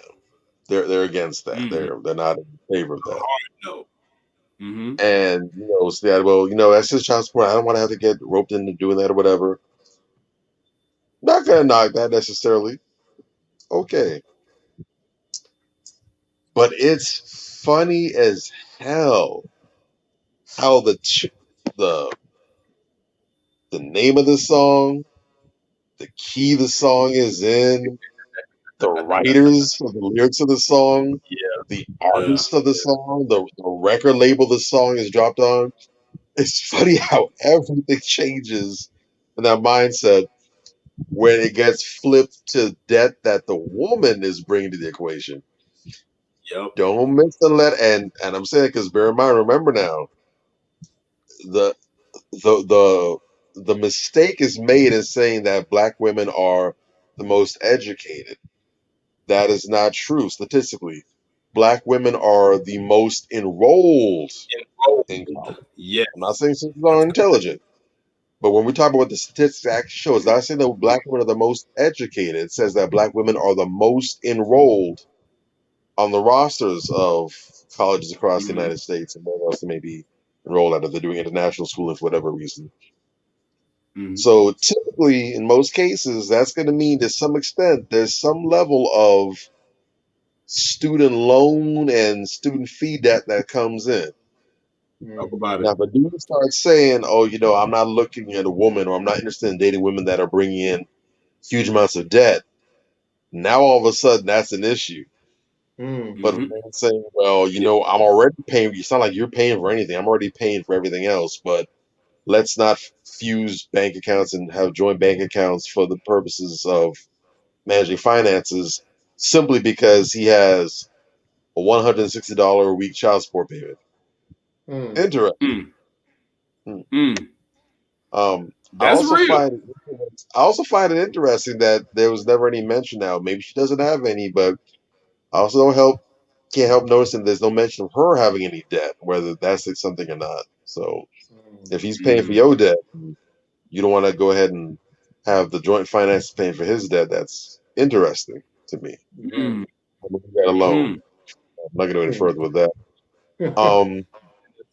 As far as the whole joint bank accounts, I'm always going to have the same opinion of this when it comes to the whole day. I just personally do not find it to be a sound decision when you have people who are simply dating, there's no actual solid commitment in place, and I'm talking about something tangible in place, something that goes Right. beyond just a verbal agreement.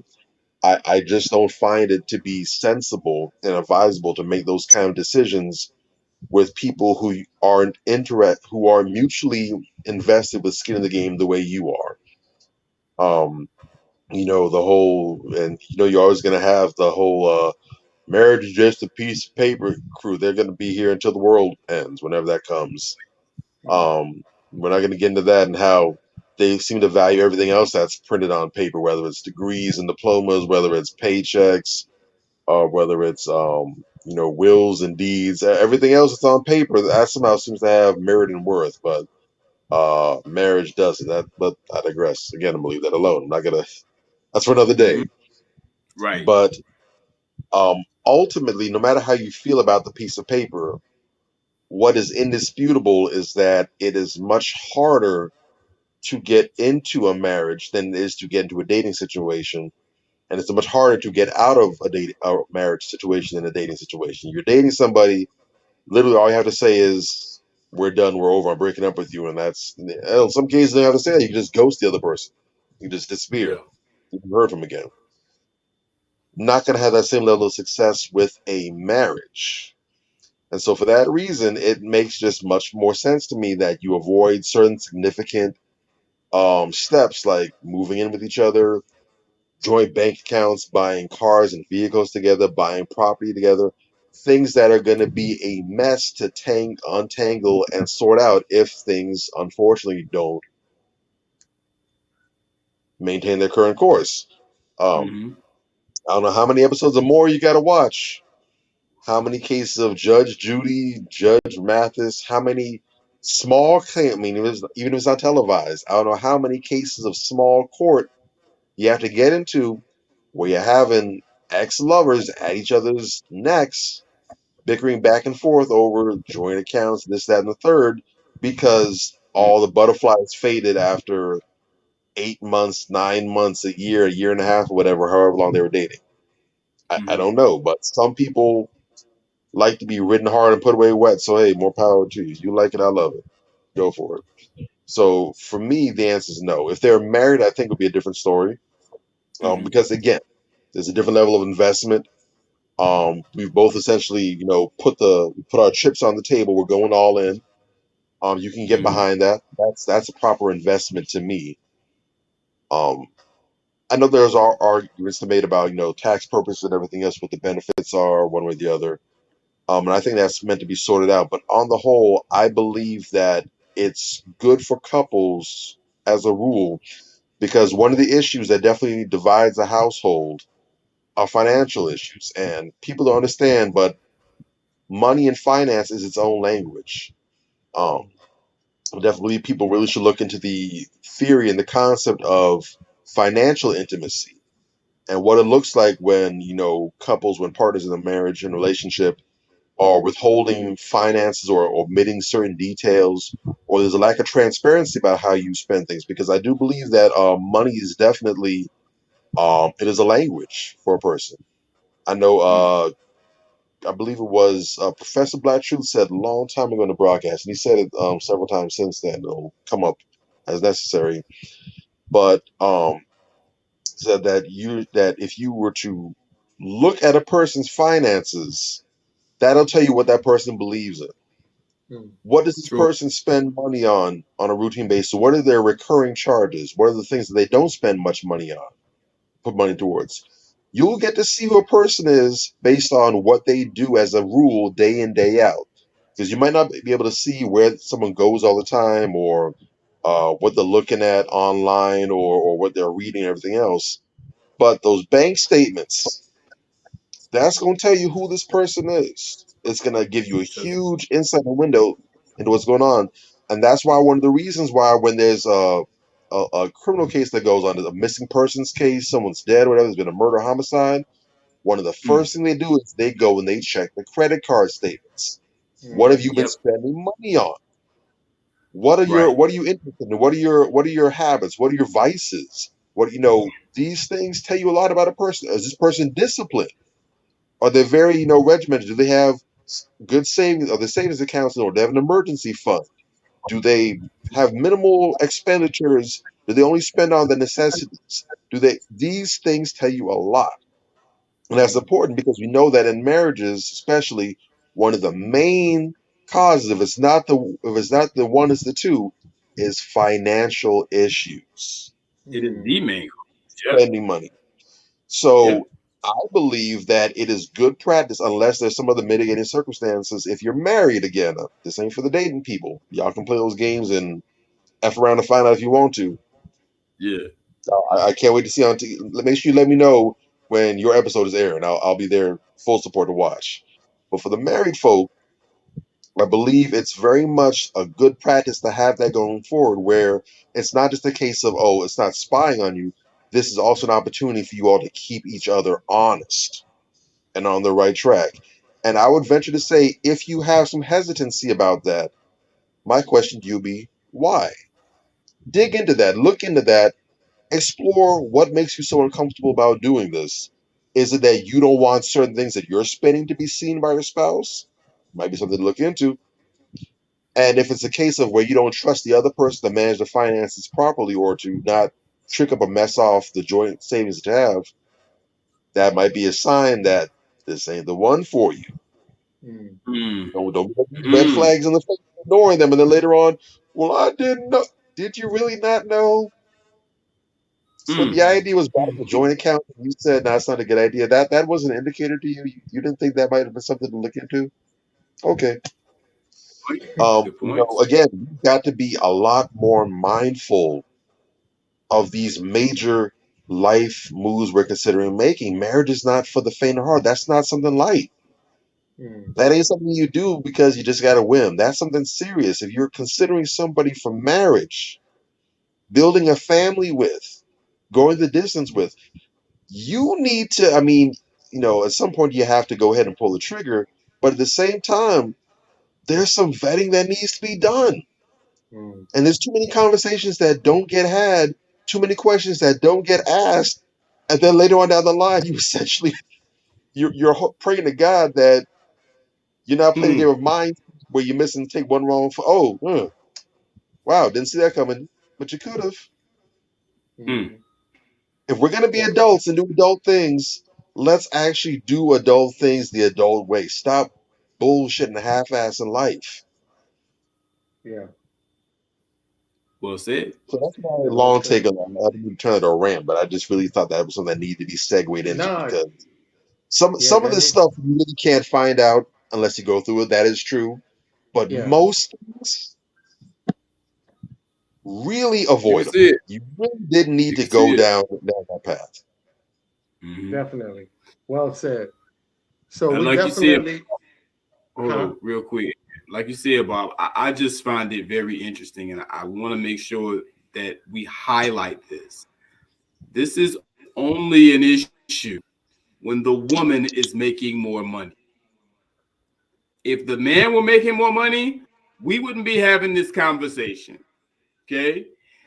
Um, and then we have to get into this whole, conditional equality shit. You understand what I'm A saying? Because real man, blah blah blah blah blah. at the end of the day, goddamn it, either you're equal or you're not. You understand what I'm saying? Either you expect the same stuff of him or you don't. And the way that we are constructed and the way that we are wired does not allow us to be equal. You understand what I'm saying? A Corolla is equal to another Corolla. A Corolla is not equal to a Rolls Royce. They're both cars. You understand? But they're not equal. And so we have to be very mindful about the way that we craft what we're saying with regards to the outcome that we're expecting. You understand? If you want things to be equal, be careful what the hell you ask for because you're not wired to be a man's equal. We can talk about equal respect. We can talk about, equity. We can talk about equal love and all that type of stuff, but we're not supposed to serve the same functions. So therefore, it does not make sense from a practical perspective for us to be equal. We're supposed to do different things. Correct. And that's okay. You any less wonderful doesn't make me any less wonderful. We're both amazing. We're both amazing together, but we're not supposed to do the same things and serve the same functions. And the first problem, when you started reading that meme, the first issue, what jumped off the page at me, is that she makes double the take-home pay that he does. God damn it, that's going to be a problem just about every time, unless you have a very mature and cultured sister who knows how to handle that situation and still maintain her femininity. It is extraordinarily rare for that to happen. I'll land my plane there. I don't want to go too Let me crazy. just say one thing to tack on the end, Go and ahead. then I know I'm gonna be the most hated man of the week for saying this. And you know what? You should say it. I got my full Dave Chappelle, Rick James energy going right now. This darkness is about to spread. Go. That right there is the reason why a lot of men do not prefer or are not interested in getting with a woman that makes more money than them. That whole, you damn right. These men are insecure, they're intimidated.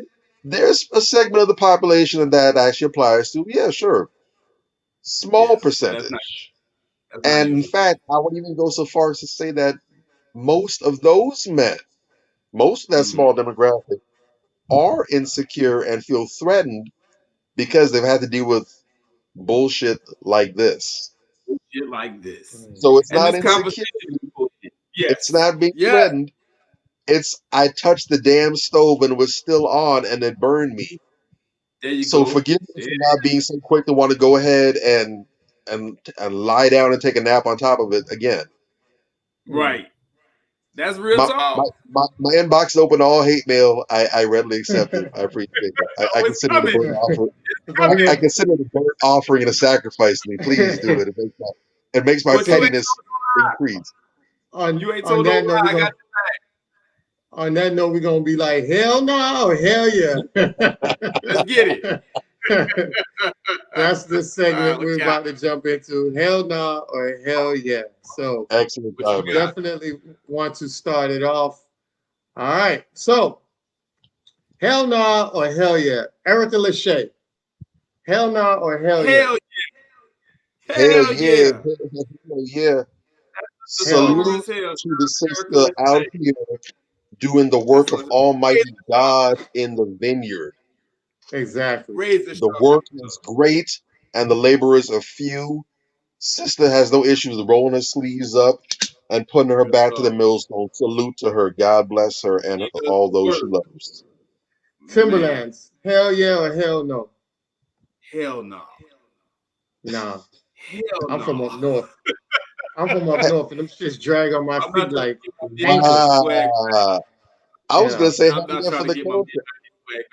Yeah, you about to get your license revoked, man. You don't have to prove you down with us, bro. I slipped in them fucking Timbs, man. Fuck no. No Timbs. How you slip it? If anything, I would have thought they would have kept you standing upright. Oh no, I'm from the south, dog. Coming up north, I ain't know how to skate on the ice. Yeah, from the south, that's that old nigga swag. Like if you really want to show up to the spot and tell on yourself, you don't want none of them young girls checking for you. Throw on a pair of Timberlands. See how they clown West. The buckwheats? Oh no. Nah, damn stuff ain't me. Bahama Breeze. Hell yeah, hell no. Hell yeah. Hell yeah. Bahama Breeze? Hell no. Hell no. Oh, you tripping. Yeah. You tripping. Yeah. Matter of fact, you know what? I'm gonna go to Bahama Breeze this week just for that. Okay, so hold on. When the last time y'all been to Bahama Breeze? Last time I've been to Bahama Breeze was about maybe 2-3 months ago. Our first date was Bahama Breeze. Yeah. I've been to Bahama Breeze. I've had a date in Bahama Breeze too. Bahama Breeze beat, man. Look. I went to Bahama Breeze when the Bahama Breeze was on one menu. most restaurants have one menu. What you mean? No, like I'm talking about one-sided menu. It was a one-side. Now I think Bahama Breeze got a booklet. Bahama Breeze like, menu is decent, bro. It's just, decent. I'm gonna need you to get reacquainted, my dude. Yeah, I've been when the menu was limited when it first came out. I ain't been since. We gonna have to The game broadcast from there one night. Yeah, It's lit. we could do that. Yeah. Drink right. champs. Hell yeah, hell no. Hell yeah! Shout out to Nori and the Drink Champs crew. That shit Nah, nice. man. I can't You fuck don't like with Drink it? Champs. Nah. You know why I don't like Drink Champs? I was rocking with Drink Champs until DMX got on there. I know. And they gave DMX alcohol, and that turmoiled him back onto his bad route because he was not drinking alcohol till he got to Drink Champs, and that spiraled my brother back into the wrong direction. And I think Nas checked him. I think Nas checked him on it. I think Nas checked Nori when he came up there about that shit. That's why I think now they offer water and different elements now, if I'm not mistaken. The last time I checked, yeah. I actually know this episode. I have to see that. Oh damn. Yeah. So that's the only reason why I don't fuck with Drink Champs like that. Spending 50 on a date, hell yeah, hell no. Spending 50? Fuck yeah, I spent 50 plus on a date. Yes, I spent 50 plus. That wasn't the question. What's that? That was that was the question. Wasn't it spending 50 on the first date? Spending 50 plus. Oh yeah, spending $50 on the first date. Yes. I'll spend 50. Yes, 50 plus. Yes. 50 or more. Hell what? Hell no. What date? Okay, what date you going on that you're not spending $50 on? 50 plus. First date. You could spend. I went to Bahama Breeze on the first date with my wife. I spent less than $50. Yeah, that's on the appetizer. It wasn't particularly hungry. If it was 250 plus on the first date, hell no. But $50, I mean, like I go out to eat. I like 120, 100, 75. Listen to what I'm saying. Hold up. Listen to what I'm saying. I like steaks. I don't know what the fuck y'all niggas eating. You could do Starbucks. No, real talk. And there's a philosophy behind it, right? Yeah. Very simple behind it. That's why I brought it up. Because you can do Chili's, you can do Starbucks. There's a whole bunch of stuff you can do for less than $50. Or that's your curve, right? Actually, it's $35. $50 is the curve number. And I tell a lot of my young cats this. On a first date, precedents are set. Right? Precedents are set. Rules are established. Okay? You don't want to come off as a trick. You don't want to come off as somebody who's trying to buy love. And it's not saying, okay, be cheap and, just take it to McDonald's or nothing like that. You understand what I'm saying? But the first date should be modest. Actually, Sister Mila Renee actually made a post about this the other day. And, I was saluting her on understanding that the first couple of dates really should be pretty modest. You can find a happy hour just about anywhere. You know what I'm saying? Where you go in, you spend $30, $40 and you had a few drinks. You had, a couple of, a little bit of food, whatever the case may be. You had some nice light conversation and you good. When you spend too much on a first date, unfortunately, a lot of times the interpretation will be that you're a trick. You understand? Or that you're trying, you're trying to overly impress the person that you're out on a date with. Now, maybe 50, maybe that's not your amount, but the first date and the first few dates should be a pretty modest amount. And I've always thought that, but Tariq Nasheed actually put me up in that game in Mac lessons when I started watching his Mac lessons back in the day. His number was 20, but that was back in the days. You know what I'm saying? So first date numbers spending should be kept modest was the message. But go ahead. I steak. My steak alone is about $35. So shit. And with a drink, I'm at 50. So I can curb it a little. Let me ask you this though: why are you going to such expensive spots on a first? No, that's not. date? That's not expensive spot. Okay, so Barritas is Barrita expensive? No, I don't think Barrita's expensive. Yeah, Barritas is like a Chili's. Nah, it ain't like Chili's, bro. Chili's, them drinks are 2 for 1 at Chili's. No. What I'm saying is Barrita ain't too far from Chili's. Okay, so what you want to put it at Tap 42? Tap 42 can be that would get expensive quick, actually. Yeah. But Barrita and Tap but Barrita and Tap 42 have similar menus. They do have similar menus. They do. I would say that would be a later date to me. But okay, I hear you. Shout out to you. I saw now if it was 100 plus, that would be different. But it said 50 plus, okay. So I'm a little bit curvy on that. All right. I mean, I agree with the concept, but for me, I'm in the same alignment with you on that. But the thing is, maybe it's a case of semantics. I'll accept that. But my thing is, especially considering how I met the person. Yeah. I don't. Let's say this is like a romper. Like I don't know this person. Like we don't have any history or whatever. This isn't someone from my circle who I'm interested in or whatever. Let's say I meet this sister online or something, or I bump into this chick in passing. I'm interested in maybe seeing if there's anything there, whatever. I'm of the opinion that I don't want to take you on a date first because I think for me dating is something that's intentional. So I'm trying to actually see something. The first thing I'm trying to do is I'm trying to see if I even actually want to spend an extended time in your presence to begin with. So I believe in just like an easy, light, non-committal meetup. So meet up for drinks someplace, meet up for coffee somewhere. If that's not a preference or whatever, someplace light, something that's not too heavy of a commitment, but also that doesn't put too big of a weight over your shoulders, because you definitely know that you got some.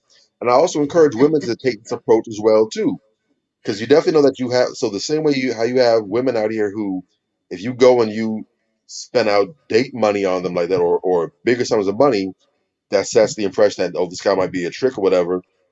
You also have some dudes who think if they miss and go and they spend $50, $60, and so on and so forth, now all of a sudden that means that they get some buns at the end of this affair. And if they don't get said buns, then they're gonna get upset. They're gonna feel ripped off, like they got finessed and swindled. It's stupid, it's immature, yes, but it does happen, it does go out, it does exist. This is a thing. So the best thing to me for all parties involved is, until we actually know that, we really want to see more of each other in an intentional manner, keep it light, keep it airy, keep something that you can easily disengage. If you go out for drinks right now, you go and you buy her a drink, you get a drink, you're talking whatever, nothing's happening, whatever. So it's nothing to go and say, hey, I got to go to the bathroom real quick, or excuse myself, and never come back. No muss, no fun. What is she? Or even just, what? Or even just, you 1 or 2 drinks or 1 or 2 coffee. What if she got 4 drinks? You would stop her from getting 4 drinks off you? How quickly are these drinks going down? Because if she out here, she got a whole glass and she's down like shots. That's a red flag right there. By the time she gets to that. So hold on. So you regulate how much she drink. So if you vibing and she just drink, you regulate. I'm not regulating. I'm simply saying I'm not interested in an alcoholic or a caffeine junkie. Agreed. If you 4 drinks is a bit much. If you out here, not shots. If you out here mobbing whole proper drinks, like it's water, like it's H2O, like it's spring water. Hey, Pedro, that's the only reason needs to be the rehab. Let's go.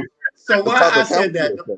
Okay, the only reason I said that is because it could easily, with drinks, hit over $50. That's why I was just being a jackass. But if a happy hour is somewhere, it's all good. Like hit up the happy hour. That's true. Holla at me, bro.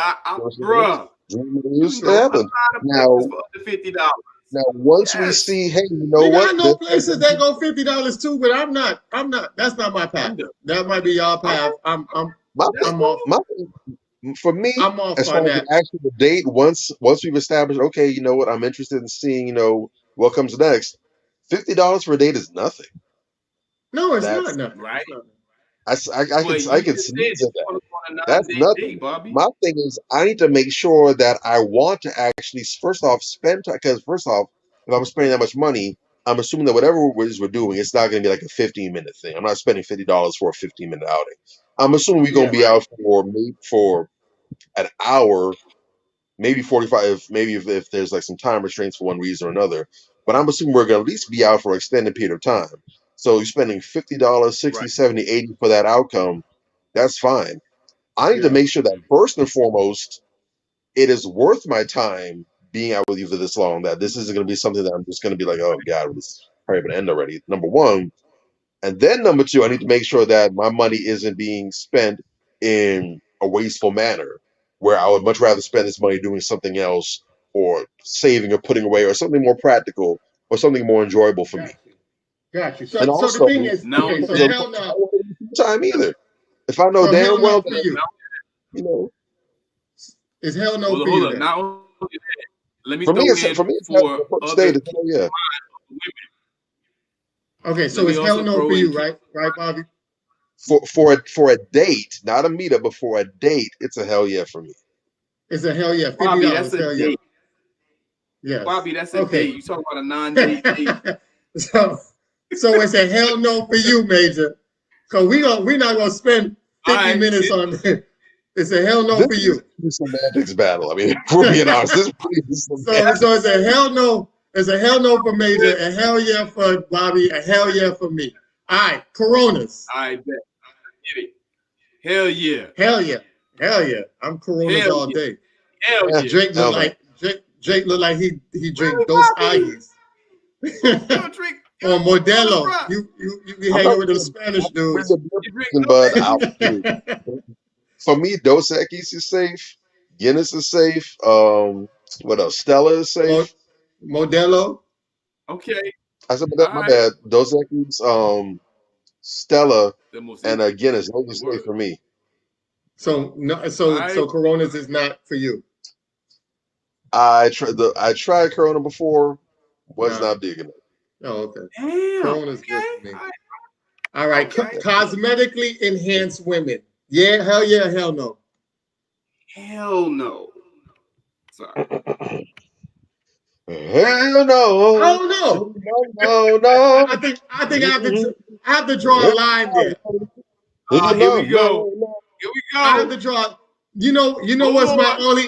You know what's my only exempt? If she What's up? lost her breast to breast cancer and she had to get another breast, I'm Different, cool with man. that. That's different.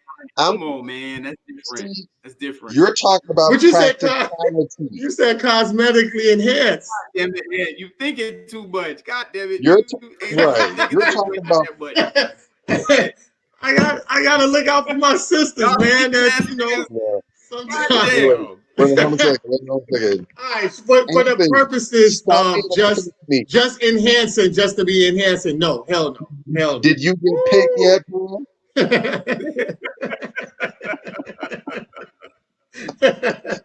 Oh, no. All right, natural hair. Natural hair. How you say hell no?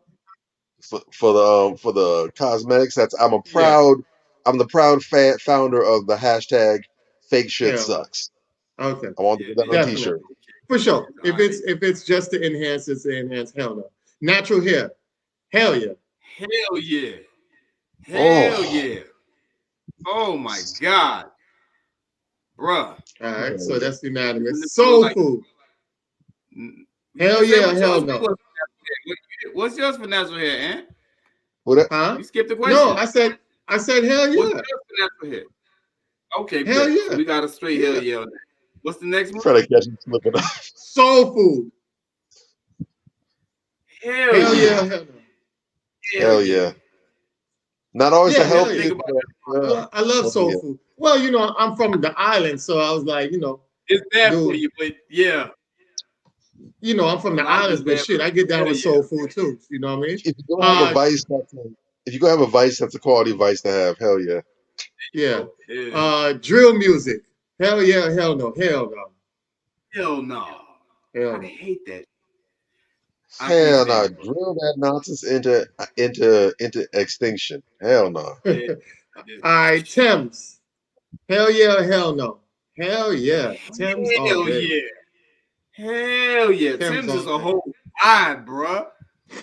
Yeah. Ooh, she's She don't need no other. I gotta do like Mason. It is what it is. Hey, put the camera on me. Look at me. Look at me. Look at me. Thames, you don't need no other body. All For right. real. nah, bro. Real Let's uh, talk. let's change the Them meaning of beats, them lyrics. Get at me. 90s hip one of my 90s hip artists. hop. Hell yeah, hell no. Hell yeah. Hell yeah. Fuck yeah. Nothing like My it in this favorite world. era. Ooh, My Nah, favorite era. So unanimous. Okay. Republicans. thing. Hell yeah or hell no. Hell no. The Hell Republicans? no. Hell, nope. Hell no. Can't do it. If Hell no. Young Metro don't Even though trust I me, man, have conservative views for the most part, the progenitors of those conservative views, the people, man, don't start me on them. No. Hell no. you want to talk about Pygmies. flawed practitioners? Yes, hell yeah for pygmies. I mean, what's the definition of pygmies though? What before we answer that? What is the correct definition of pygmies? The If we go correct along, definition of a pygmy, pick hell 'em up. no, because the correct definition of a pygmy is a doormat. You dig? But the hood rat definition of a pygmy, hell yeah, because the hood rat definition of a pygmy is a real woman, is a decent woman. Hell Okay. yeah. So A woman hell with no and hell yeah. Okay, Whose hell definition you going? All no. right, Who, me? bet. Mhm. Huh? Yeah. No. Hell Yeah. no. Okay. Hell no. Bam. I hear you. Basketball player from the Heat. Bam. I think Bam is dope. Hell yeah. Hell yeah. Shout People out be to my brother. criticizing Bam. Bam Bam is doing his thing. inconsistent for me. Shout out I'll to go I my with get hell. brother. it. I'll go with hell He's yeah just because this is my brother, but yeah, he's he inconsistent, pushing but he though. do have his good days. He do have his good days. Yes, he does. Some I'm Bam more. is initially, I Uh, was kind of tentative because for me I was always a white side dude. I thought that he was taking on reps from white side back when he was there. He wasn't doing his thing, but Bam yeah. definitely is coming to his own. He's really blossomed as a player. I really appreciate the brother. Big ups to my brother Bam Bam. And also Damn. he wears my number 2, so he makes it look good. all Shazam. right. So some more. The comedian. Hell yeah, Yeah. hell yeah. I used to have a crush Yeah. on some more. Fuck that. I used to want to Yeah, beat her man. big Samoa's ass up. dope. She's funny. And she's real nice too. I met her a couple times. She dope. Hell yeah. Back in the day that would have been a hell no because I wasn't a Samora fan, but she's kind Oh, I of was.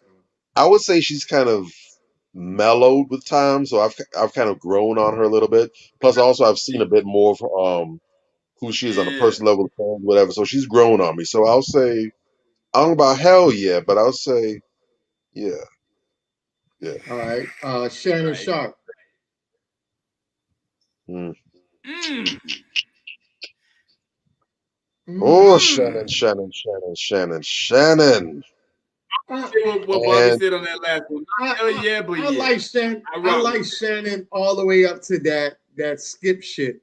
But opposite of for the most part, I like Shannon. Still, I like Shannon because I like Club Shay Shay. So I'll say hell yeah I to say Shannon. I give him a hell yeah. I had to think I'm about on it, but I give him a hell yeah. for me it's opposite of some more where I like some more. I used to be very big on Shannon, but It's if been a you little rough. is the last cut, that man's had some horrible outings. Yeah. I've seen where the brother and I don't believe necessarily that anybody should be judged according to their worst day or their best day, but the overall quality thereof, unless there's an extreme event in one way or the other. But I've had the unfortunate pleasure of seeing some situations that he's been in where he's really, really, really shown that he's has some Sambo inclinations. Let's put it that way. Yeah, And yeah. it's been Okay. real hard for me to root for the brother lately. I want to say based on his track record, he's had more good days than bad days. I want to say that, but at the same time, from as far as back as I've been on the Shannon wagon, if I'm honest, I haven't seen him in the situations that he's been put in recently. So it's not as if he's been one way and then he switched, but I'm simply seeing the flashlight shine on him at a different angle. I'm like, oh, I didn't know that was over there now. Yeah. So that's a hell no. So That's I'm a hell gonna no. say like some more. I'm not gonna say hell no. I'm gonna say nah. I'm watching. I'm That's fair. watching. I'm gonna see if something changes. I'm gonna give him. I'm based on his previous track record. I'm gonna give him some grace period. I'm gonna see if anything changes if he writes the shit. But that ninja on some thin ass ice, and I heard it's about to be Okay, bet. it's about to be a sunny day. All So right. So Malika Andrews. Who's that? Hell no. Who's Malika Andrews? Hell is that the no. Sports Center? Is that one of them ESPN? Yes, the who be trying to tell the damn basketball players who've actually played the game what they should think and what they shouldn't think. She's a angry little wench. Oh God, she's despicable. No, Malika Is that the one with hell the no. curly? She got curly hair. She's one of Yeah, the She got. she's one of ESPN's Oh, she got plantation curly hair. mammies. Hold on. She's Let a me see. plantation mammy. Exactly. She's Now, disgusting. now you niggas go and shut up and dribble. What y'all talking about? Oh, It just yeah, ain't that fitting. whole. Mm. Nah, that's a hell no for me. It Getting just ain't high. fitting. Hell, Getting high. Hell hell, no. I don't get high. Fuck no. hell Hell no. no. I've never Wow. understood the obsession. Hell no. I Especially as don't get black. it. I mean, if for no other reason, then I mean, just as black folk in the day and age, if you can afford to actually be out of your mind with so much to So be on alert with and vigilant for, I mean, you wild. More power Exactly. to you. impaired what All you right. can So get pulled over and taken to jail. Nah. that's it for Mm. our hell no segment. Definitely shout out for that. That was super dope. Yeah. Look forward to Yeah. that every week. That'll be dope. And now we enter into our crown check. There we go. Yeah. Does Yeah. anybody think they have an idea who the crown check recipient is this week? The topic. I'm trying to think who coincides Anybody with this think topic.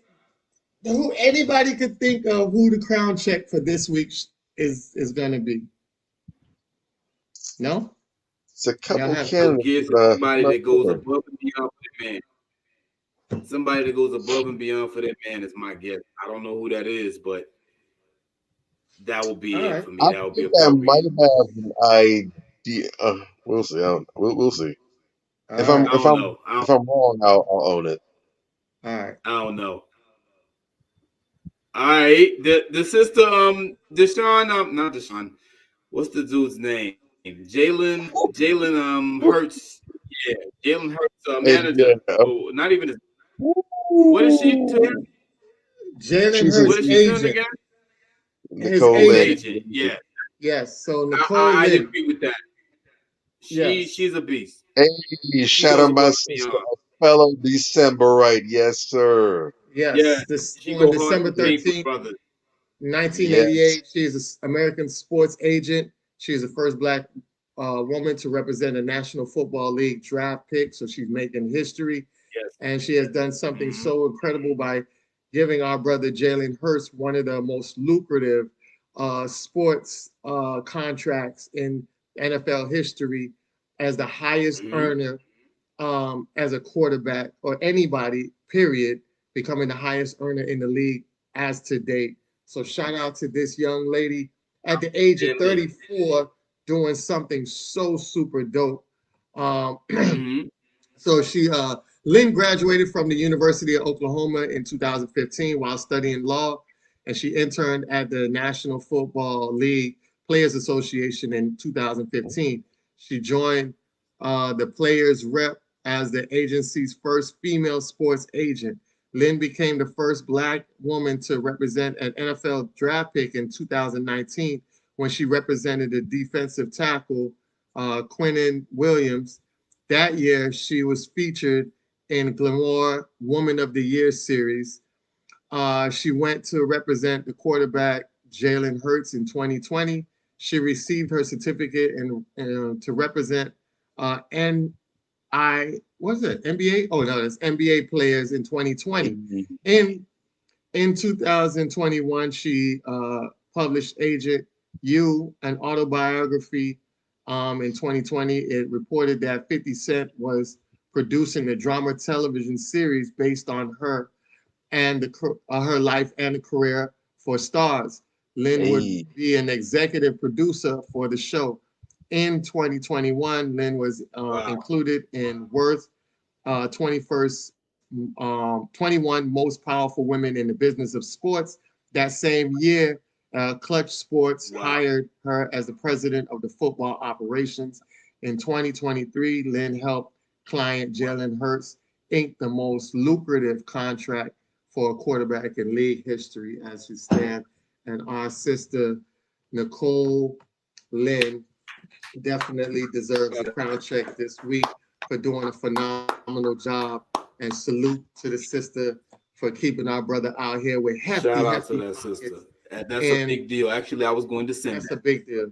And sports agents make anywhere from 4 to 10% on the deal. So let's say she get the max on that, Yeah. which is 10%. This sister just made $17 million off of that one signing. And Sis ain't salute to heard. her Go for ahead. somebody that just Damn. coming out in the game, making a Damn. bag of 17 million. That's superb. And she's on her way to do something great. And Major had pointed out that she has a black husband, which is super dope, meaning that the money stays in the community, Yes. which is very, very important for Mhm. community building.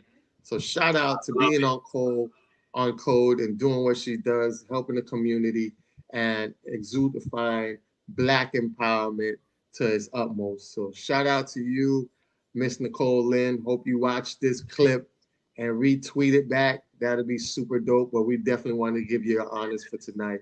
And with that being said, we are done for our show tonight, man. Appreciate y'all, fellas. Hold on, real quick. We did it. Real quick, let me interject, man. I gotta do this. Shout out Yes. to Nicole Lynn, not only for the litany of accomplishments there that Brother Ant just mentioned, but I want to also throw this in there. Sister is a very beautiful sister, very attractive sister. And there's this stereotype going around that somehow you can't be an attractive sister and not carry yourself in a less than ladylike manner and do great things and be accomplished. She is, and a lot of the other sisters that we've pointed out and highlighted, that shows you right there that it can be done. Every time I see this sister looks classy. This sister respects herself. She respects her family. She's a beautiful sister, but she's not out there exploiting herself, and putting herself out there in some disrespectful manner. That is an accomplishment in and of itself, and I think that should be heralded. I think that's beautiful. And just when you hear her, the way that she speaks is also a concept out there that says, hey, you can't do this type of great work and excel at a high level and still be a friend of black men. Well, we also just dispelled that rumor because we just highlighted, she has a black husband and she's helped a ton of black men make a ton of money. You understand what I'm saying? So let's get rid of all these myths, that are saying that you can't be yourself and love yourself and respect yourself and look out for your men, sisters, and not achieve things in life. It's total bullshit. This sister proved without a shadow of a doubt that every one of those things can be done. You understand what I'm saying? As a black woman who respects herself, who carries herself with dignity and integrity. And I just love to see it. And shout out to brother, what's the quarterback's name? I keep it, Jalen Hurts. Shout out to brother Jalen Hurts for the love that he showed black women recently in the open letter that he penned to black women, and the love that he shows her, his age. That's a beautiful relationship, brothers and sisters. We need to start having more relationships across the board. That is how we win as a community. All right, I just had to get that off my chest. That's just lit. That's everything. When we talk about it, when others talk about a black economic base, about not just Right. keeping money in the community, but actually doing business, doing back, buying black, seeking black services first and foremost. This is what it looks like. That whole ecosystem, a black family with a black sports agent representing black professional athletes, getting paper together, this mutually beneficial ecosystem that everybody is able to eat off of. There you go. I want to That's see it. so much. We need to see more of that. But that right there is beautiful. I love every last bit of it, all around the board. And you see the functionality in there. She's looking out for his best interest. He's paying the love forward. I know a lot of sisters were really feeling, were Right. really touched by that letter when they read to see that a person at this level, who's this world is no disrespect, but not that it's some obscure brother from Joe Schmo on the street, but someone at this level was able to go ahead and do that, especially with all the stereotypes about black men who are successful, don't check for, don't love black women. It was beautiful to see that dispelled and all the good feelings that came from. And this is just Yes. two people doing business, a brother and It's a sister big, doing business. What does it's a that look big like deal. when on a greater scale we're doing more great things with each other and all the love and positivity? The reason why we don't have more of that is because we don't have enough constructive things going on with each other. When it's Right. nonsense and foolery going on, as idleness, there's all kind of space for dysfunction to creep in. When people are gathering, when we're gathering together for functional purposes, being constructive, making positive things happen, look at what can bloom. I'm off my soapbox. Y'all tired Real of me. talk. Real talk. Yeah, People, so I we had to definitely jump in there and say something too, man. yeah, It's it's all beautiful. good. When we I'm gonna speak, think that way. we speak from the scrotum, so we speak on the elements of love and positivity. You know what I'm saying? So we Oh, the way you put that. All right. so they always say you That's what we dig do. deep down from the scrotum and you speak. So we just want you guys to understand that it's super dope, man. We love the energy on here. We're growing, we're getting bigger and bigger. I haven't posted some of the clips. There's a doctor. Oh gosh, I can't remember her name, but I'll have her name the next time we come on here. There's a doctor that watches us, and she writes great reviews back, and I love think it. is that that I added you on. That's who you tagged us That's to. the Yeah, one I yeah, added you on, right? Oh, Yeah, you man. tagged Yeah, me that to it? sister, she's something. yeah. I Yes. followed Oh, her I didn't YouTube know you. channel too. Yeah, I didn't know. I didn't see that. I subscribed I didn't to her see that YouTube tag. channel She didn't know too. about it for that. Yeah. Oh, okay. Yeah, Yeah. I dope, know. super dope woman. Yeah. She has some great reviews back, man. Like I said, it's only gonna go up from here. We ain't even hit celebs yet. It's coming, but trust me, we are getting to that level where it's gonna be super dope. We're gonna have a great topic for you guys next week. Y'all gonna love the topic next week. It's a very important topic, and I think people haven't had the right, correct dialogue about it, and it's gonna be super dope. So tune in next week. We don't give you no spoilers and let you know what we're going to talk about. But definitely, you guys tune in next week for that. And we appreciate everybody on here. Shout out to Mila, Tanya, our boy Pedro, and everybody else that jumped in here and started, chopping up with us and been vibing with us ever since. So, with that being said, we're definitely going to end out tonight. Huh? Yeah, Dr. Say Kia that again? Pruitt is her name. Dr. Kia. Oh, okay, Dr. Pruitt Kia is her Pruitt. name. Yo, shout out to Yeah, I Shout out was to Dr. her. looking Shout for a out to channel you. too. Yes, We see definitely. you, So sister. we'll definitely check you guys next week. We appreciate everybody, and y'all be easy. All right. Hey. All right. All right. Peace.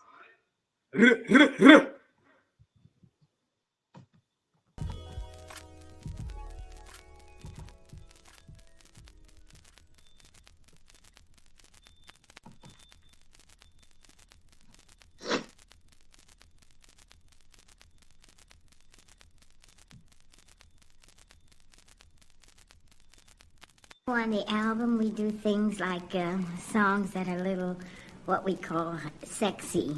You can see from the title, it's more of a love album.